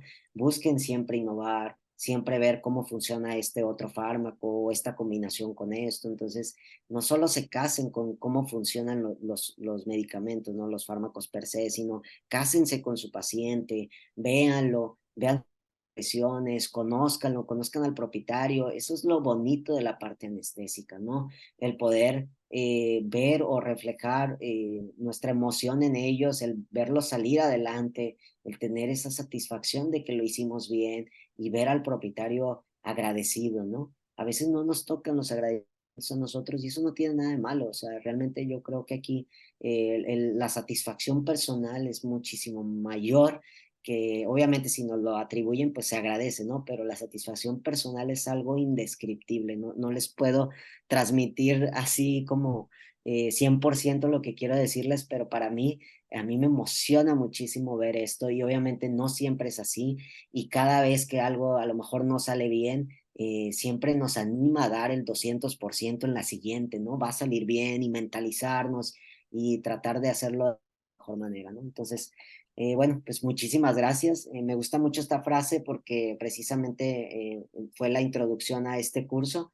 El único conocimiento que trasciende es el que se comparte. Entonces, yo estoy a sus órdenes. Este es mi correo, estas son mis redes sociales, esta es mi página donde hemos compartido ya charlas, algunos tengo muchos videos ahí o procuro subir videos de casos clínicos Además, yo recibo a la gente que quiera hacer una estancia con mucho gusto, el hospital lo recibe también. Entonces les agradezco su tiempo, espero no haberme alargado y me disculpo por la interrupción y las fallas técnicas, pero bueno, se logró y bueno, pues estoy a sus órdenes para cualquier duda. Muchísimas gracias. Muchas gracias, hermano. La verdad, bueno, creo que no es la primera clase que tenemos contigo y la verdad creo que una de las clases más bonitas que te he visto, no es por nada, pero la verdad sí, expresaste creo que todo lo que tiene que ver en la parte anestésica. Yo creo que algo importante que les va a ayudar mucho a los doctores, tanto los que no tienen conocimiento de la parte anestésica como los que ya lo tienen, es que entiendan que no existe un protocolo. O sea, la palabra protocolo es algo que en anestesia ya actualmente ya no hay. Todavía he escuchado o he visto en grupos de Facebook y demás que de repente ponen, oigan, un protocolo para una cesárea. Sí, Claro. o un protocolo para un paciente que tiene parvo, sí, y que piensa que es una receta de cocina y pues bien lo acabas de mencionar, no hay recetas de cocina para este trabajo. Sí, exacto. Y fíjate cómo radica la importancia de esto que dices de no hay recetas de cocina, o sea, y hay una frase que lo manejan en los libros que dice que no hay agentes anestésicos seguros, no hay procedimientos anestésicos seguros, lo seguro aquí son los anestesiólogos. Y a lo mejor per se no tenemos el título de anestesiólogos porque obviamente necesitamos una diplomatura, necesitamos estudiar más, pero al final de cuentas, si de esto se trata la anestesia, ¿no? De la empatía, de ver que no son solo los fármacos, que no son recetas de cocina, que tenemos que tener ese compromiso y esa, digamos, chispa para podernos congeniar o compactar con esto, ¿no? Entonces, compaginar, eso lo quise decir, compaginar con esto. Entonces, pues yo les agradezco mucho su tiempo y la invitación, porque a mí me gusta mucho esto, a mí me apasiona, es algo de lo que, gracias a Dios, he podido compartir con mi equipo, que, bueno, salieron ahí en las presentaciones. Yo les agradezco mucho que me den la oportunidad de estar ahí y de poderles enseñar y ahora compartirlo con ustedes. Gracias, Leo. Igual y vamos a empezar con la parte de la sesión de preguntas y respuestas. Bueno, Doctores, vamos a basarnos mucho en lo que es la parte del tema del doctor. De repente hay preguntas que sí van muy fuera del tema y que no las vamos a estar leyendo hasta llegar a la mejor al tema, o al final podemos hacer una mesa redonda para las dudas que puedan llegar a tener, lo podemos ir resolviendo sin ningún problema por ahí. Sí, déjame revisar aquí cómo están las preguntas. Una pregunta que yo tengo para ti, Leo, aprovechando en lo que se van haciendo las preguntitas aquí. En los pacientes obesos, ¿sí? Esos pacientes que si nos vamos a escala no sé, de 0 a 9, o de 1 a 9, tenemos una escala de 8 de 9, un ejemplo. ¿Cómo manejan los fármacos en ese tipo de pacientes? Pues ya vemos la parte residual que queda en la parte del tejido adiposo y demás. ¿Cómo te manejas en los pesos? ¿Haces alguna fórmula para llegar al peso óptimo o cómo lo haces ahí? Porque también es importante, creo que para los doctores, entender esa parte. sí, claro, es una excelente pregunta porque justo a lo mejor no lo mencionamos tanto, pero lo ideal es si ya estamos viendo que el paciente está con sobrepeso, obesidad y no es algo urgente, de entrada administrar una dieta y llevarlo a una condición corporal ideal. Si no es el caso en el que se puede y tenga que entrar el paciente, tenemos que hacer ajustes de dosis. Esos ajustes de dosis es en la escala precisamente corporal en la que se encuentran. Es decir, yo no tengo que tomar el peso en ese paciente per se el cual tengo. No sé, en ese perro está pesando 27 kilos cuando lo ideal es que a lo mejor pese 22. Entonces, esas fórmulas, con gusto se las paso, pero se hace una fórmula en la que se divide al peso ideal y se calculan las dosis adecuadas para no sobredosificar. Con gusto se las puedo compartir y además por el volumen corporal también se pueden sacar esas fórmulas. Y lo importante también era lo que mencionábamos hace un poquito en la charla de para no sobredosificar, hacer bolos a dosis terapéuticas, es decir, ir evaluando, empezar con las dosis mínimas y después, si yo ya tengo el efecto deseado con esa dosis mínima, ahí me quedo. O sea, yo realmente ya no necesito manejarme, un ejemplo, Propofol 5 miligramos por kilo, no, yo no necesito llegar a los 5, o sea, yo puedo empezar desde 1 miligramo e ir viendo, ok, no tengo el efecto deseado, estoy en la concentración mínima efectiva, ok, damos un bolo de 2 miligramos por kilo. Claro, hay que tomar en cuenta que el Propofol se metaboliza demasiado rápido, o sea, 20 minutos aproximadamente, entonces tampoco puedo dejar pasar tanto tiempo porque pues va a pasar el efecto y no vamos a lograr la concentración que requerimos.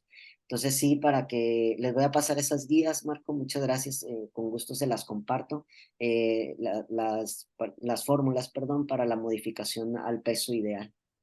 Hay una para perros y hay una para gatos en específico. Amigo, muchísimas gracias. Ahorita Avi va a empezar con la parte de las preguntas y respuestas y ahorita aquí andamos. Muchas gracias.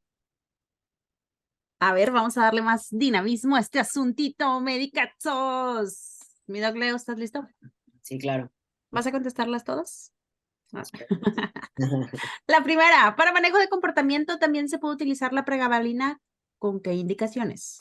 Sí, la pregabalina también se puede utilizar, está descrito en la literatura. Ya se ha visto que es todavía un poco mejor la gabapentina, pero sí la puedes utilizar igual de manera previa, de 1 a 2 horas antes. Y si no mal recuerdo, la dosis es de 5 miligramos por kilo, pero igual lo reviso y se los comparto también. Y también, no sé si ustedes tengan al alcance, aprovechando la pregunta, perdóname, también está reportado el uso de trazodona. Al menos nosotros, bueno, yo aquí en México no la he utilizado, no la tengo disponible, pero sé que en otros países sí, entonces también se puede utilizar la trazodona por vía oral. Igual de 1 a 2 horas antes, y las dosis van desde 2 a 10 miligramos por kilo. Perfectísimo. Los analgésicos para osteoartritis se deben suspender en un tiempo previo. Bueno, esa es una muy buena pregunta. El día de la anestesia, yo procuro sí suspenderlos porque tienen un efecto también que puede llegar a generar hipotensión en los pacientes. Entonces, lo que son AINES o por ejemplo, el carprofeno, que son otro tipo de fármacos que son utilizados para el manejo del dolor crónico, tratamos de suspenderlos porque aparte se los damos vía endovenosa para que genere un efecto más rápido para el procedimiento. Entonces, sí los podemos dar intraoperatorio en el paciente, digamos, de manera previa, sí lo vamos a suspender justo el día de la cirugía, antes no, justo el día de la cirugía, y solamente recordar que hay que tener sus pruebas de la función renal para ver que todo vaya bien, y hacer alguna modificación en dado caso de que haya alteraciones. Perfectísimo, mi doc. Muchas gracias. La siguiente pregunta es la siguiente. ¿Es cierto? Ay, perdóname. Perdóname. ¿Es cierto que si se aplica productos de desparasitación externa de amplia duración el mismo día de una cirugía, se debe posponer porque conlleva un riesgo por la filtración renal y o metabolismo hepático? Esa es una buena pregunta. Fíjate que en mi experiencia no lo había escuchado, la verdad, te soy muy honesto, lo voy a revisar porque sinceramente no lo había escuchado. Tiene sentido porque se metabolizan por vía hepática, pero hay que ver cuánto tiempo es el tiempo de metabolización, ¿no? Obviamente lo que yo te sugiero es que no los apliques el día de la cirugía, o sea, si el paciente ya lo está sometiendo a metabolismo hepático por fármacos, pues añadir algo más, evidentemente pudiera generar consecuencias que no queremos, algo indeseable, ¿no? Ahora sí que lo voy a revisar bien esa parte, pero yo te sugeriría pues que lo hicieras de manera previa, ¿no? Porque para empezar, un paciente no se debe de admitir si tiene cuestiones de pulgas, o sea, estas cuestiones de ectoparásitos no deberían de admitirse porque ponen en riesgo a los demás pacientes y además contaminan el uso de quirófano. Entonces, de entrada, yo no lo usaría dentro, sino de manera previa. Perfecto, mi doc. Eh, una vez escuché de un médico el uso de gabapentina a 100 miligramos por kilogramo en gatos. No, son 100 miligramos por gato, no por kilogramo, 100 miligramos por gato. Perfecto. Una pregunta relacionada con los perros braquicefálicos. En ellos en algún caso o casi siempre suelen presentar traqueitis por el paso del tubo endotraqueal. En ese caso se manejaría un antiinflamatorio. Muy buena pregunta. Ahí existe incluso la discusión de manejamos antiinflamatorios o manejamos, por ejemplo, los AINES, ¿no? O sea, usamos antiinflamatorios no esteroideos. eh, Dependerá del procedimiento, ¿no? Y el nivel de dolor que tenga, ¿no? Si es algo relativamente, digamos, sencillo, y que no implique algo de dolor y no vaya a generar dolor, digamos, moderado a severo y no vaya a generar un proceso inflamatorio grave, yo utilizaría AINES. Pero, por ejemplo, en cirugías de los braquicéfalos para la corrección del paladar elongado, se sugiere no dar AINES y entonces sí dar, por ejemplo, prednisona o prednisolona o dexametasona en dado caso de manera IV. Todo depende también de lo que vayas a hacer. Pero sí, per se pueden utilizar los dos, pero si hay alguna inflamación que sea considerable, es mejor el uso de la dexametasona. Muchas gracias. ¿Se puede usar CBD en caso de gatos, como comentó el uso de la gabapentina? Hoy en día hay muchos estudios del CBD, de hecho se habla muchísimo. Yo hice un estudio de la especialidad acerca del CBD y tiene muchísimos beneficios. Entonces, sí se puede utilizar. Solo quiero dejar en claro que como todavía se está estudiando, todavía no es como que ya haya per se específico decir, sí, va a funcionar así, así, así, y 100%, ¿no? Todavía está en estudios, o sea, hay mucha gente que se está dedicando precisamente a eso, porque lo que queremos lograr es, si se puede utilizar de manera preventiva, lo vamos a utilizar, ¿no? O sea, es algo natural, tenemos los sistemas endocannabinoides en nuestro organismo, no solo los perros, nosotros también, se ocupan esos receptores, entonces sí funciona, yo sí lo utilizaría, sin embargo, no te puedo asegurar que vaya a generar el efecto que queremos de sedación, ¿no? O sea, más bien sí pudiera ayudar en la parte del estrés, pero como tal una sedación per se no. Y ojo, hablando propiamente solo del CBD, no del THC, que puede llegar a tener otras complicaciones, ¿no? Muchas gracias. Algunos pacientes reciben medicación con derivados del cannabis, ¿también se deberían suspender? No, o sea, mientras sea CBD puro, no se debe suspender. Les favorece, no tiene alguna otra complicación o interacción negativa, entonces yo sugeriría darlo. Incluso hay pacientes que los dan perdón, médicos o propietarios que los dan para convulsiones y les ha funcionado y funciona muy bien. Entonces yo no lo suspendería porque corremos el riesgo también de que hagamos esa modificación y el paciente pueda llegar a tener una convulsión que es totalmente innecesaria. Gracias. Buenas noches. El carprofeno, aún por vía subcutánea, genera hipotensión. Mm, Eso es una buena pregunta. En mi experiencia no he visto que genere hipotensión.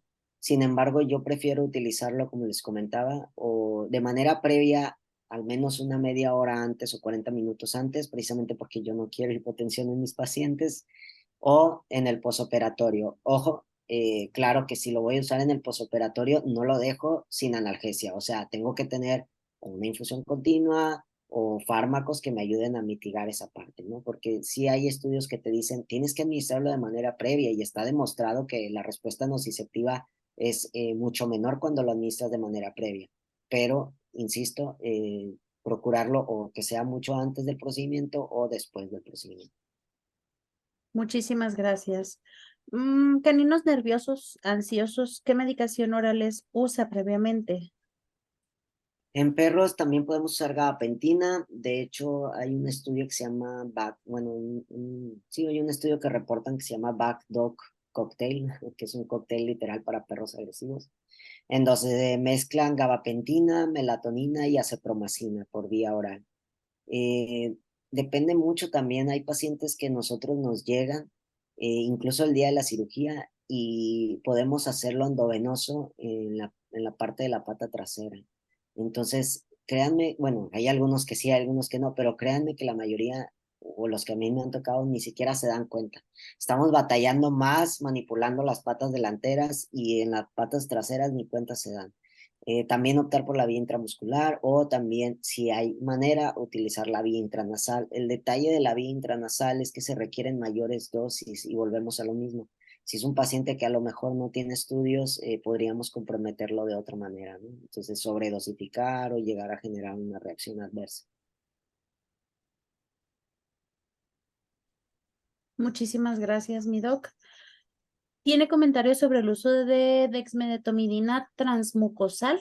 ¿Es recomendable? Ay, perdón. Ahí queda.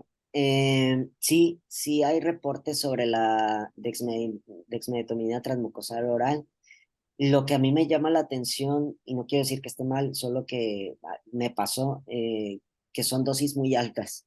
Y por ejemplo, me ha tocado en gatos, me tocó una vez utilizar una dosis de 20 microgramos y no le hizo absolutamente nada. Entonces, va a depender mucho del paciente y digamos, lo negativo de esto es que si das una dosis alta y no le genera nada y después inyectas ya sea intramuscular o llevas al paciente a digamos, la cámara de gases, los efectos negativos de la dexmedetomidina que vas a tener, bradicardia e hipotensión en dado caso, te van a meter en un problema. Entonces, no es que sea malo, insisto, es que va a depender del tipo de paciente. Habrá pacientes con los que funcione y funcione muy bien, incluso hasta la ketamina por vía transmucosal oral también se puede dar, la buprenorfina se puede dar. Por ahí he escuchado que el Soletil, insisto, yo no tengo mucha experiencia con el Soletil, pero lo he escuchado. Y está descrito más bien, no solamente es que lo he escuchado, está descrito. Ahora sí que también depende con la confianza con la que tú te sientas y la comodidad con la que tú te sientas. Si no sabes absolutamente nada de cómo actúa ese fármaco, pues yo realmente no lo utilizaría, ¿no?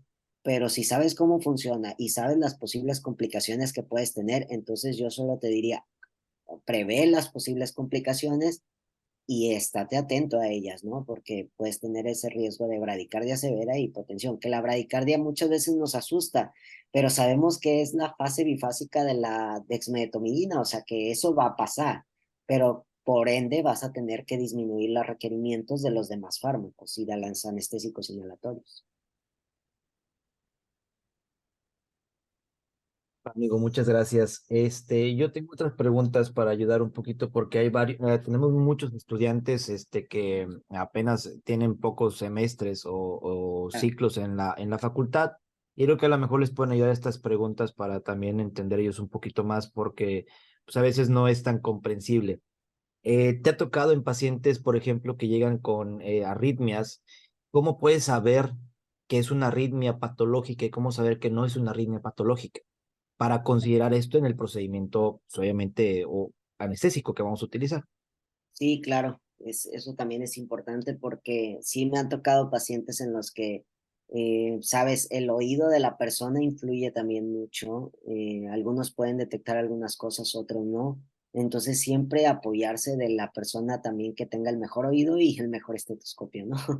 Porque también influyen las herramientas. Entonces, a mí me pasa que también si tengo dudas me apoyo porque la manera también es que aquí pasa que con la respiración coincide y podemos llegar a creer que es una arritmia, ¿no? También cuando los pacientes están en reposo o están, digamos, sin estrés, aparte de que manejan frecuencias cardíacas bajas, el latido cardíaco también lo escuchamos como con ciertas pausas, ¿no? Yo les diría que hay que también tener a la mano el equipo, conectar el electrocardiograma, revisar el complejo PQRS del electrocardiograma y ver. Nos pasó en un paciente que era lo que te comentaba, que yo auscultaba una arritmia, tenía bradicardia, lo revisamos entre tres médicos, conectamos un equipo especial para eso, donde vimos el trazo eléctrico y efectivamente tenía un complejo ventricular de escape. O sea, ahí pudimos determinar que no era una arritmia normal, o sea, porque el paciente a pesar de que jadeaba, a pesar de que respiraba, digamos, o que coincidía con la respiración, que eso podría como detonar un poquito de duda de que si era o no por esa cuestión, pues ya con el equipo de electrocardiograma ya no había duda, o sea, definitivamente ahí logramos ver en el trazo eléctrico que había una normalidad. Entiendo perfectamente. Y bueno, en un paciente con una arritmia patológica, en un perro, vamos a hablar de perros, ¿recomendarías hacer alguna aplicación de algún fármaco antes de iniciar la cirugía o empezando la cirugía? ¿O cómo puedes considerar en a lo mejor, sabes qué, si manejo un fármaco o no manejo un fármaco en perros y luego nos vamos a la parte de gatos porque cambia mucho? Claro.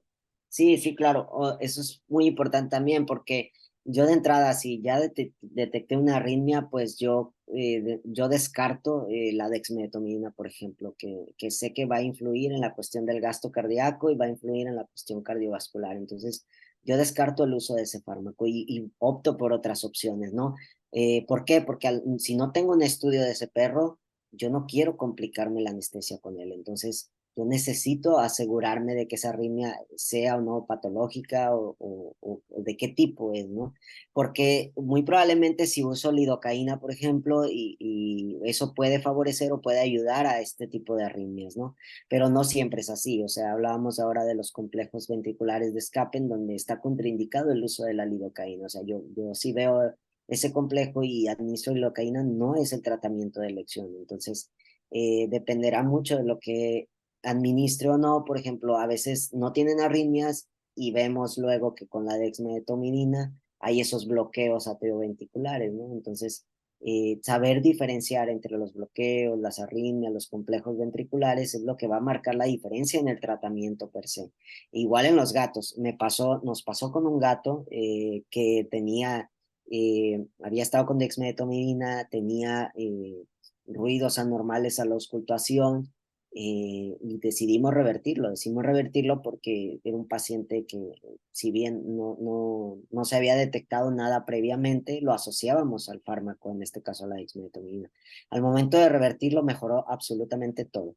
No quiero decir que no tuviera ya esa condición porque no lo sabemos, o sea, al final en el examen físico general solo nos está orientando, solo nos está diciendo, bueno, no se detecta algo a mi oído, ¿no? A la auscultación, pero para ese gato sí recomendamos hacer un estudio más completo para ver si era asociado per se al fármaco o si tenía una condición, como hablábamos hace un momento de cardiomiopatías hipertróficas, que no hay a veces signologías clínicas, no hay soplos cardíacos, a veces ni siquiera manifiestan nada, pero lo tienen. O sea, hay un porcentaje de alto de gatos que lo padecen, ¿no?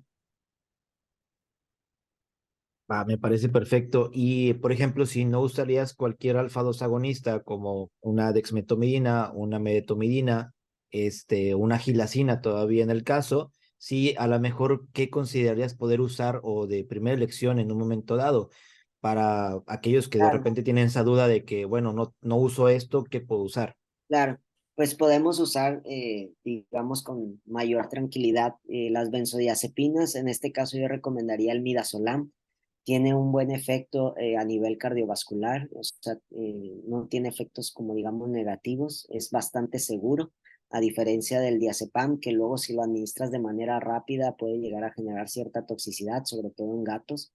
Entonces, el midazolam sería una excelente opción, y además los opiáceos, que solamente tendríamos que tener cuidado un poco con la parte de la bradicardia, que per se pueden llegar a generarla, pero yo les digo, a las dosis adecuadas, administrándolo de manera lenta y diluida, yo la verdad es que casi no tengo complicaciones de bradicardia por los opiáceos. En realidad nos va bastante bien, y son excelentes para tanto dar un poco de sedación y sobre todo dar analgesia. Amigo, gracias. Otra pregunta creo que nos va a ayudar a todos y creo que pasa mucho, es muy controversial la parte del manejo de los AINES con pacientes renales. Claro, Sí, ese tipo. Y para saber, porque muchas veces haces la premedicación con algún tipo de AINE y es un paciente renal, pero ¿por qué se utilizan? O sea, o en qué aspectos vas a utilizar ese tipo de AINES. Entender, digo, aquí quiero que entiendan un poquito, doctores, que realmente la parte anestésica, para los que son estudiantes, para los que ya tienen su licenciatura, incluso grados más, pues a lo mejor esto está de más, pero hay muchos estudiantes que sí me interesa mucho que ellos entiendan que la parte médica es muy importante poder comprenderla lo más a fondo posible, porque no solamente es decir, voy a anestesiar a este paciente, por ejemplo, con piometra, que es algo muy común y no te das cuenta de muchas alteraciones metabólicas que vas a tener en ese paciente. Entonces, por eso pregunto, y pasa mucho en los pacientes de piometra que tengan alteraciones ahí renales. Entonces, bueno, claro. ¿qué opinas de esa parte de los Sí, claro. AINES? Sí, tiene mucho que ver eso, Marco, y qué bueno que lo mencionas, porque incluso en los gatos que tienen enfermedades renales crónicas, y en perros igual, o sea, a veces pasan desapercibidos, y de ahí deriva la importancia de los estudios previos de laboratorio, porque me ha tocado propietarios que me dicen, es que lo anestesié en campaña, no le hicieron estudios, no sé nada, y a mí en mis estudios me sale ya aumento de nitrógeno ureico, creatinina, ¿no? Y me preguntan luego, o pregunta el propietario, bueno, ¿y por qué ahora está así? O sea, ¿desde cuándo está así? Pues no lo sabemos. O sea, de ahí radica la importancia de hacer estudios de laboratorio previos, porque si no los hago y después tengo complicaciones por un AINE, pues yo no sé si lo mío fue una iatrogenia per se o ya lo tenía, me explico, y solo se exacerbó, pero al final no deja de ser una iatrogenia porque yo no hice estudios de laboratorio o porque yo no tuve la precaución de decir, oh, ¿sabes qué? Yo tengo que hacerlo porque es una edad de 6 años y a partir de los 6 años los pacientes tienen riesgo de tener enfermedad renal crónica, entre otras muchas enfermedades, ¿no? Entonces, sí tenemos que ser muy cuidadosos con esa parte porque las dosis también tienen mucho que ver. No es que no se puedan utilizar, se pueden, pero depende. O sea, no es como que, insisto, no vamos a encajonar a todos en una sola dosis, ¿no? Si tiene enfermedad renal crónica, bájalo a 0.1 miligramos por kilo, no sé, y cada 72 horas, ¿no? No podemos, o sea, no deberíamos, más bien. Si hay recomendaciones, claro está, incluso en gatos se recomienda una sola administración por vía subcutánea, pero también hay estudios que te dicen que por vía subcutánea les genera enfermedad o lesión renal, o sea, a eso es a lo que voy, depende del paciente, o sea, si yo tengo una piómetra, como bien dices, puede llegar a tener una lesión renal aguda, o sea, recuerden que son pacientes que están hipovolémicos, que hay una sepsis de por medio, que están hipotensos también, entonces, si yo no doy terapia de fluidos, y le administro un AINE, tengan por seguro que esa lesión renal aguda les va a hacer más daño que nada. O sea, el paciente va a estar hospitalizado e incluso puede llegar a fallecer por una lesión renal aguda. Y hay que entender la diferencia entre lesión renal aguda y enfermedad renal crónica, porque luego hay mucha controversia en eso, ¿no? Luego a todos quieren decirle insuficiencia renal, ¿no?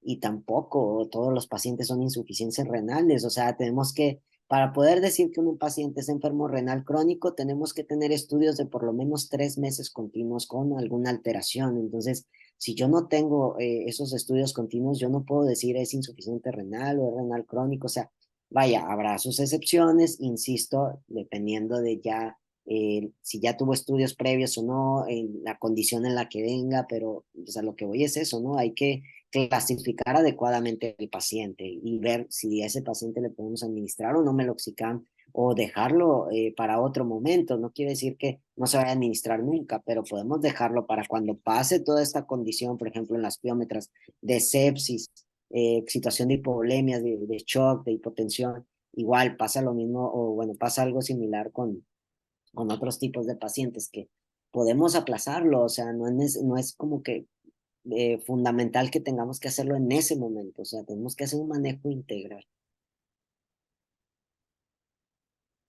Sí, y de hecho, algo que pasa mucho, doctores, y de hecho creo que te ha pasado en algún momento de tu carrera, el hecho de, por ejemplo, y pasa mucho, esto es algo típico que te llega a la clínica todos los días. Llega el paciente y tienes el ultrasonido ahí, haces ultrasonido y dices, ¿sabes qué? Ya detecté que tiene una piometra.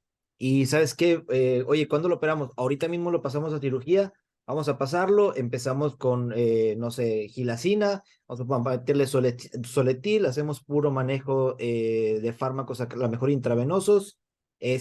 Lo mandas a casa, se recupera y después a los 15 días al mes te llega con mucho vómito, con mucha diarrea. Oye, ¿por qué? Le haces estudios y oh, sorpresa, sale azotémico el paciente y dices, ah, bueno, es que ya estaba viejito y no. Eso lo pudieron haber evitado si hubieran revisado al paciente y si hubieran dado tiempo de poder hacer un correcto manejo de esta parte preanestésica. Por eso este tema es muy importante que lo puedan entender, porque no es el paciente llega y lo meto a cirugía.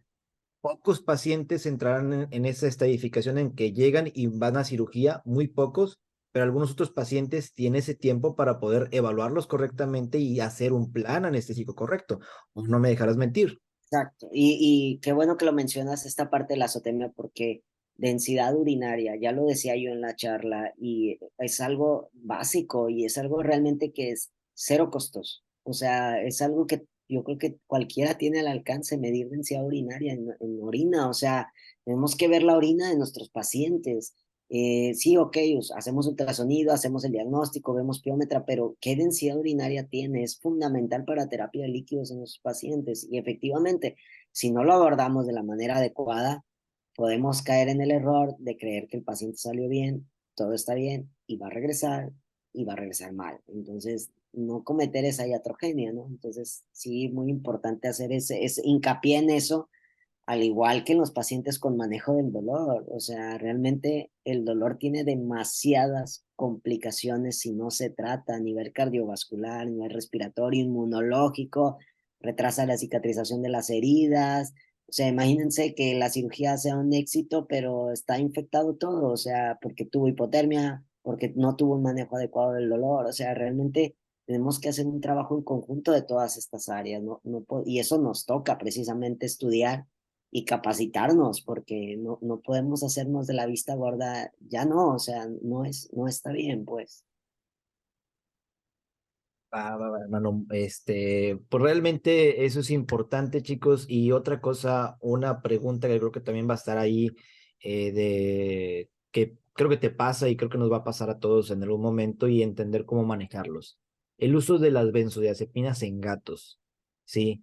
Que es una parte en la cual aplicamos la benzodiazepina y en vez de decir, oye, el gato está más tranquilo, se puso loco lo que le sigue. Claro, En esos casos, ¿cómo haces el claro. proceso de poder decir, sabes qué, primero aplico esto y luego aplico esto? Sí, ¿qué Sí, fármaco primero para poder evitar ese tipo de excitaciones en los gatos claro, principalmente? sí, en perros también me ha pasado, de hecho, y lo que hacemos es primero, bueno, si ya tenemos una vía endovenosa, primero administramos el opiáceo, eso le da un poco de sedación también. Después, lo que también podemos administrar es un bolo a dosis bajas de propofol para que vaya generando una relajación muscular también. Y ya administramos como tal el midazolam. Fíjate que yo no he tenido tantas experiencias malas o negativas de excitación en pacientes gatos con midazolam. Yo sé que sí las hay, está reportado, he visto hasta muchos videos. En mi experiencia no me ha tocado tanto. Recuerden que el diazepam en gatos está completamente prohibido administrar intramuscular, es demasiado oleoso y les duele muchísimo, le pueden generar una lesión grave. Entonces, no se debe de administrar el diazepam, que es también una benzodiazepina, por vía intramuscular.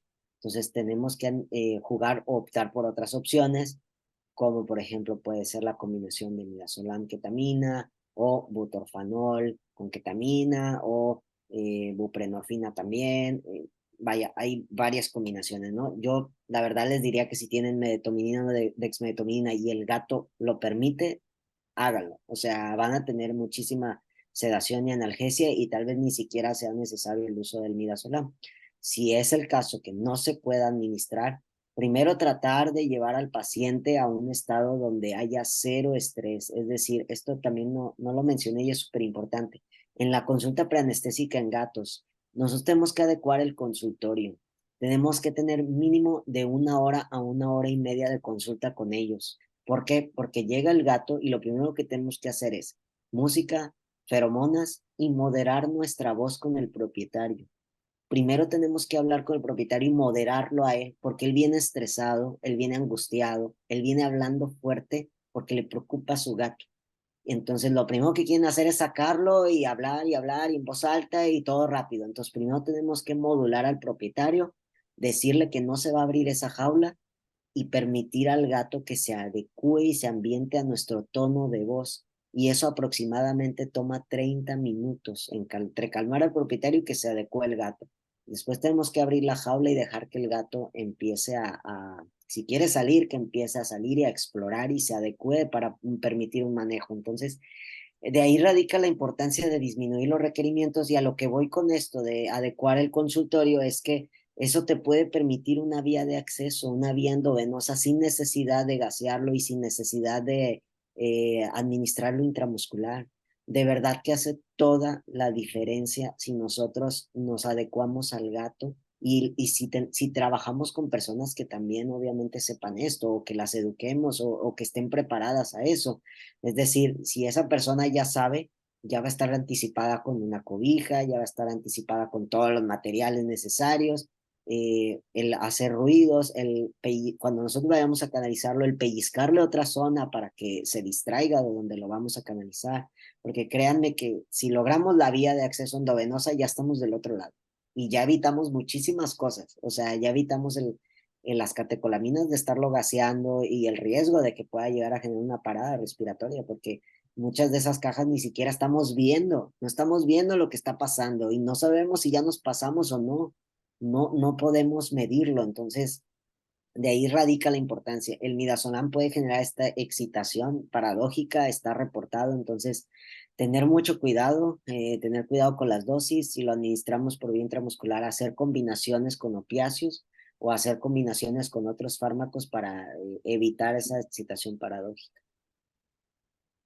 Amigo, no quiero quitarte ya más tu tiempo porque sé que ya tenemos y nos podemos pasar toda la noche hablando tú y yo de esto, pero nada más te voy a hacer dos preguntitas y terminamos con tres preguntas del público. La primera, ¿qué opinas de no, creo que te acuerdas de esos años en los cuales era hacer anestesia fija, pero sin un catéter venoso y todo intramuscular? ¿Qué opinan sobre eso? Es absolutamente tachado, o sea, no se puede hacer eso, no se puede hacer eso, les voy a decir por qué. Tenemos que tener una vía de acceso endovenoso, así sea una sedación rápida, y lo digo entre comillas porque no hay sedaciones rápidas. Está descrito que las sedaciones tienen muchísimo más riesgo anestésico que una anestesia general. ¿Por qué? Porque no tenemos un control de la vía aérea, no estamos ventilando adecuadamente al paciente, solo estamos dando oxígeno y está respirando ese oxígeno, y si tiene estenosis de las narinas, el flujo no es el adecuado, entre otras condiciones, ¿no? Entonces, además de eso, nosotros tenemos que tener esta vía endovenosa. ¿Por qué? Porque si nosotros tenemos alguna complicación en nuestra vía de acceso rápida a fármacos, fármacos reversores, fármacos para parada cardiorrespiratoria, para lo que sea. Entonces yo no puedo, ni siquiera me debe de pasar por la mente anestesiar o sedar a un paciente sin tener una vía endovenosa. Por más rápido que sea, yo tengo que tener ese acceso, así sea para líquidos, así sea para fármacos, y sobre todo porque una sedación puede llegar a ser una anestesia general. Muchas veces puede llegar a pasar que en ese momento se da la opción de que se tiene que operar. Entonces te facilita el administrar ya los fármacos por vía endovenosa y pasarlo del estado de sedación a un estado de anestesia general. Entonces no podemos, no deberíamos de hacer eso. Eso ya es una iatrogenia por parte de nosotros, porque estamos atentando per se contra la vida del paciente, porque no estamos considerando que puede haber esas complicaciones. Además, todos los pacientes se debe de medir presión arterial, y si hay una hipovolemia tenemos que dar terapia de líquidos. Todos tienen que tener una terapia transoperatoria, transquirúrgica, una terapia de líquidos. Entonces, no podemos decir solamente con gas anestésico inhalatorio y listo, no. Sí podemos hacer técnicas como TIVA, pero insisto, monitorizado siempre y teniendo una vía de acceso. No podemos, como les comento, no tener esa vía. Entonces, totalmente tachado, y perdón que sea muy recto, pero sí quiero dejarlo muy en claro porque luego se ve en la práctica y eso no es hacer anestesia. Hay que dejarlo muy en claro, y soy muy estricto en eso porque eso no es hacer anestesia. Anestesia no es dormir pacientes, porque ni siquiera los estamos durmiendo, los estamos llevando a un estado de inconsciencia, donde estamos protegiendo el sistema nervioso cerebral, donde estamos manejando el dolor, donde estamos llevándolos a un estado donde no recuerden lo que les pasó y no sientan. Entonces, implica demasiado como para decir nada más dormir perros, ¿no? Entonces, para que lo tomen en cuenta y por favor tengan ese respeto y esa consideración hacia los pacientes. Última pregunta de mi parte. La gilacina, el soletil y un AINE, ponle el nombre que tú quieras al AINE, en un procedimiento de la laparotomía exploratoria, un ejemplo algo sencillo, ¿sería lo único que utilizarías en un momento dado no tuvieras nada a la mano más que gilacina, soletil y algún AINE? ¿O qué más considerarías poder utilizar? ¿Crees que ahí tengamos un efecto de analgesia completa o nos quedamos muy cortos en la analgesia? ¿Qué crees a lo mejor que podríamos decirle a los doctores? Bueno, te falta utilizar esto en lo que consigue los demás fármacos. Sí, pues es un poco complicado dar una respuesta 100% a eso porque, bueno, de entrada yo no estoy familiarizado con la gilacina, pero sabemos que es un alfa-2 agonista. y sabemos lo que puede llegar a generar, ¿no? Entonces, si bien sí nos puede dar analgesia, está descrito que la analgesia es muchísimo mejor, menor, perdón, o el efecto es muchísimo menor que la dexmedetomidina o la medetomidina, y probablemente sí nos quedemos corto. Yo los invitaría a hacer infusiones. Yo creo que todo el mundo tiene ahora al alcance, y de hecho en la farmacia lo pueden conseguir, la lidocaína.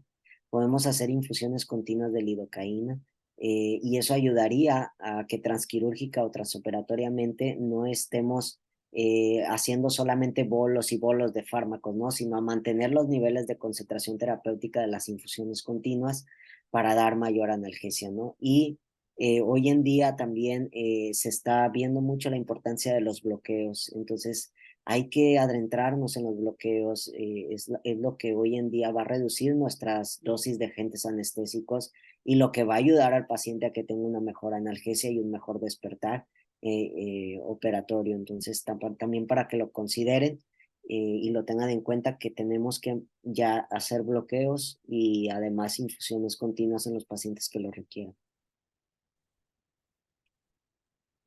Excelente, excelente. Qué bueno que estás dando aviso de los próximos talleres presenciales que vamos a tener. Bueno, eso es aparte, eso es aparte. Ven, ¿por qué no invita al médico Marco? No es que me caiga mal. No es cierto. Es que no me deja preguntarles todo lo que ustedes preguntan. No, no es cierto, para nada. Qué bueno que nos acompañó médico Marco. A ver si nos acompañan todas las demás. La que sigue, mi doc, ¿qué opinión tienes acerca del uso de pimovendano o durante el proceso? A ver, es que ¿qué? Dice pimovendano cerca o durante el procedimiento anestésico en pacientes cardiópatas. Creo que silenciaste tu micrófono porque no te escuché. A ver, dígale. Ahí Ya. está. Ha salido un estudio reciente justo de este año acerca del Pimovendan, pero aquí el detalle es que el Pimovendan ya hay inyectable, y sí funciona bien en los pacientes cardiópatas, ayuda a mejorar el gasto cardíaco.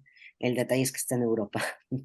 Entonces, lo que queremos es que ya llegue a México, como para poder utilizarlo. Ojo, es un estudio que acaba de salir, o sea, tampoco es como que ya todo mundo vaya a usar el Pimovendan para todo tipo de pacientes cardiópatas. O sea, tenemos que también hacer conciencia de leer el artículo y decir, ok, ¿qué consideraciones hay para utilizar el Pimovendan en pacientes cardiópatas? ¿Qué tipo de paciente es? ¿Cuáles fueron los criterios de inclusión y de exclusión? O sea, ¿cuáles fueron las limitaciones o no? Ok, entonces quiero dejar eso muy en claro, porque pues recuerden que estamos en constante capacitación, o sea, se está haciendo investigación. Entonces, de manera previa te puedo aportar que ese estudio, y con gusto se los comparto, comenta que ayuda a mejorar el gasto cardíaco y por ende a tener una mejor oxigenación y perfusión. Gracias, es que traen un alboroto afuera. Perdóname. ¿Qué opinión tienes sobre el uso del fentanilo? Bueno, contrario a lo que dicen los comerciales, es que por eso me río, porque los comerciales aquí en México son que en fentanilo mata. Pero bueno, aquí o sea, sí, hoy en día hay un abuso en cuanto a la cuestión médica, hablando propiamente de humanos, de personas. Ha habido un abuso de los opiáceos, entonces eso nos va a limitar a nosotros las alternativas. Yo en lo personal cada vez trato de usar menos opiáceos. De hecho, hoy en día, incluso en Europa hay bueno, se ha dado cada vez más charlas sobre la anestesia libre de opiáceos, que seguramente el doctor Ignacio Redondo nos va a hacer favor de compartirnos también su opinión, porque él ya dio una charla de eso y ahí estuve yo. Entonces, a lo que voy es, el punto clave en esto es tratar de utilizarlos menos, tratar de tener otras estrategias. Yo, por ejemplo, si no quiero usar opiáceos, la idea es empezar con procedimientos primeramente más sencillos, que no duren tanto y que no tengan un nivel de dolor o nivel de invasividad grave o grande, para poder deslindarme de los opiáceos, ¿no? Recordemos que no podemos hacerlos del lado así de buenas a primeras, porque siguen siendo parte de la piedra angular del dolor. Por ejemplo, en gatos, los opiáceos y los AINES son la piedra angular del dolor, entonces tampoco podemos hacerlos a un lado porque nos ayudan demasiado. Entonces, para mí el fentanilo en infusión continua me ayuda mucho, me funciona muy bien, pero si lo puedo evitar, lo evito utilizando infusiones continuas de dexmedetomidina y con eso doy muy buena analgesia y además sedación en los pacientes. Perfecto, muchas gracias. Déjame le doy la siguiente.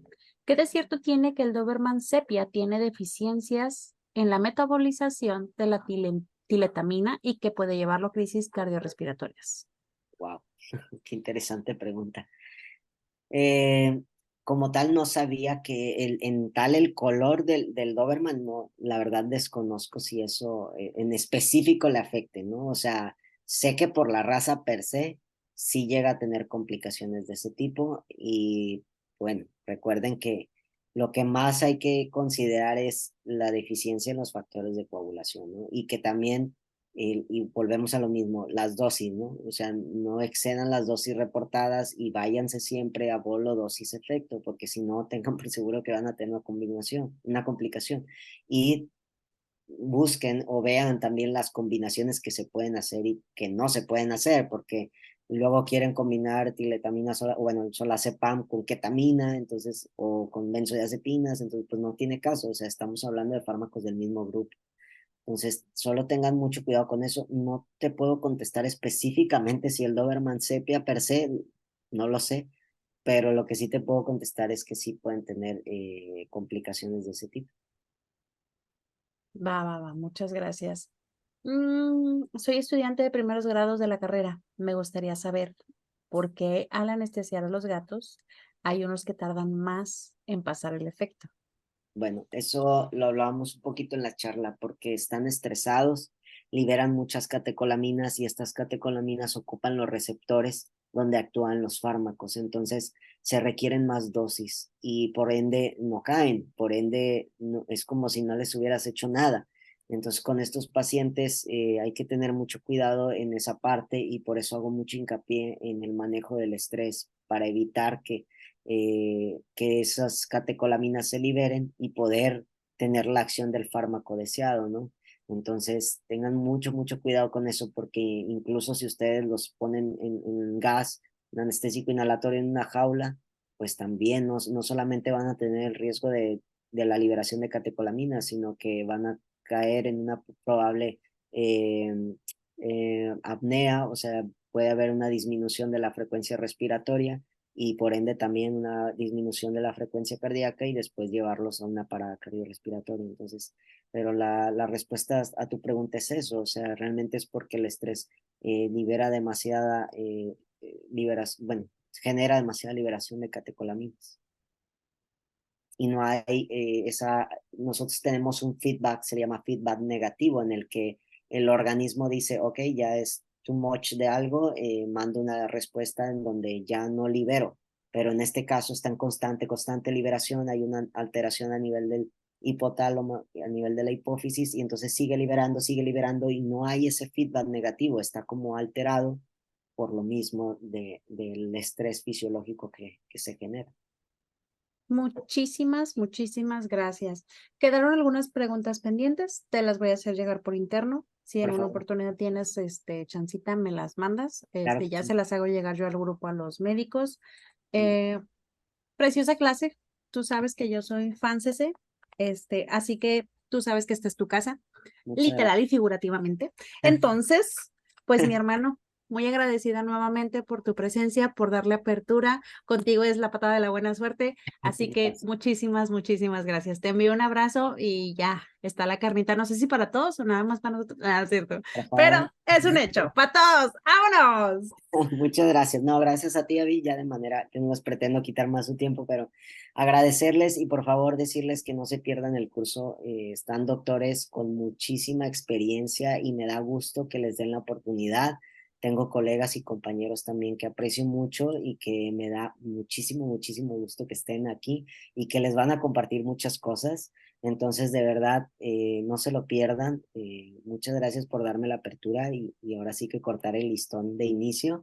Y por favor, no duden en enviarme mensaje. La estancia es completamente gratis, está abierta para todos y como les digo, yo estoy con la finalidad siempre de compartirles a ustedes. Muchas gracias, Abby. Les mando un abrazo y estamos pendientes con esa carnita. Ya sé, muy prometida, pero todavía no llega. Claro que sí. Quienes Vamos. estén interesados en la estancia, con gusto me mandan mensajito por privado. Sí, y yo, bueno, la rotación ahí con nuestro doctor Leo, me manda mensajito por privado y ya les hago llegar el contacto que él me vaya a pedir para que estén ahí en contacto con él. ¿De acuerdo, médicos? Mi estimado Leo, descansa. Un abrazo para ti. Gracias, Saludos sí, allá, Denise. Muchas gracias. gracias, hasta luego.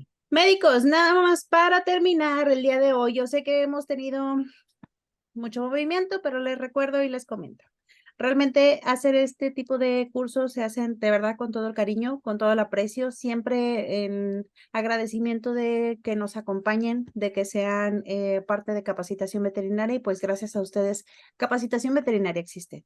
Entonces, de verdad con el corazón en la mano les recomiendo que traten y hagan todo lo posible por estar en las pláticas en vivo y que aprovechen realmente al 100% a los docentes, porque no es como que no puedan encontrar otros cursos gratuitos, pero les aseguro que nosotros siempre vamos a tratar de traerles a los mejores y a quienes están con el compromiso hasta arriba. Jamás en el afán de demeritar, discúlpenme, a nadie, simplemente de hacerles ver que en verdad este tipo de proyectos no son cualquier cosa. Así que les vuelvo a hacer la más cordial invitación a que estén pendientes de las indicaciones que se vayan a dar. Vamos a estar en contacto. Les agradezco infinitamente su tiempo, su paciencia sobre todo y estoy para servirles. Pasen una excelente noche. Les envío un gran abrazo. Cuídense mucho. Pórtense mal. Bye, bye.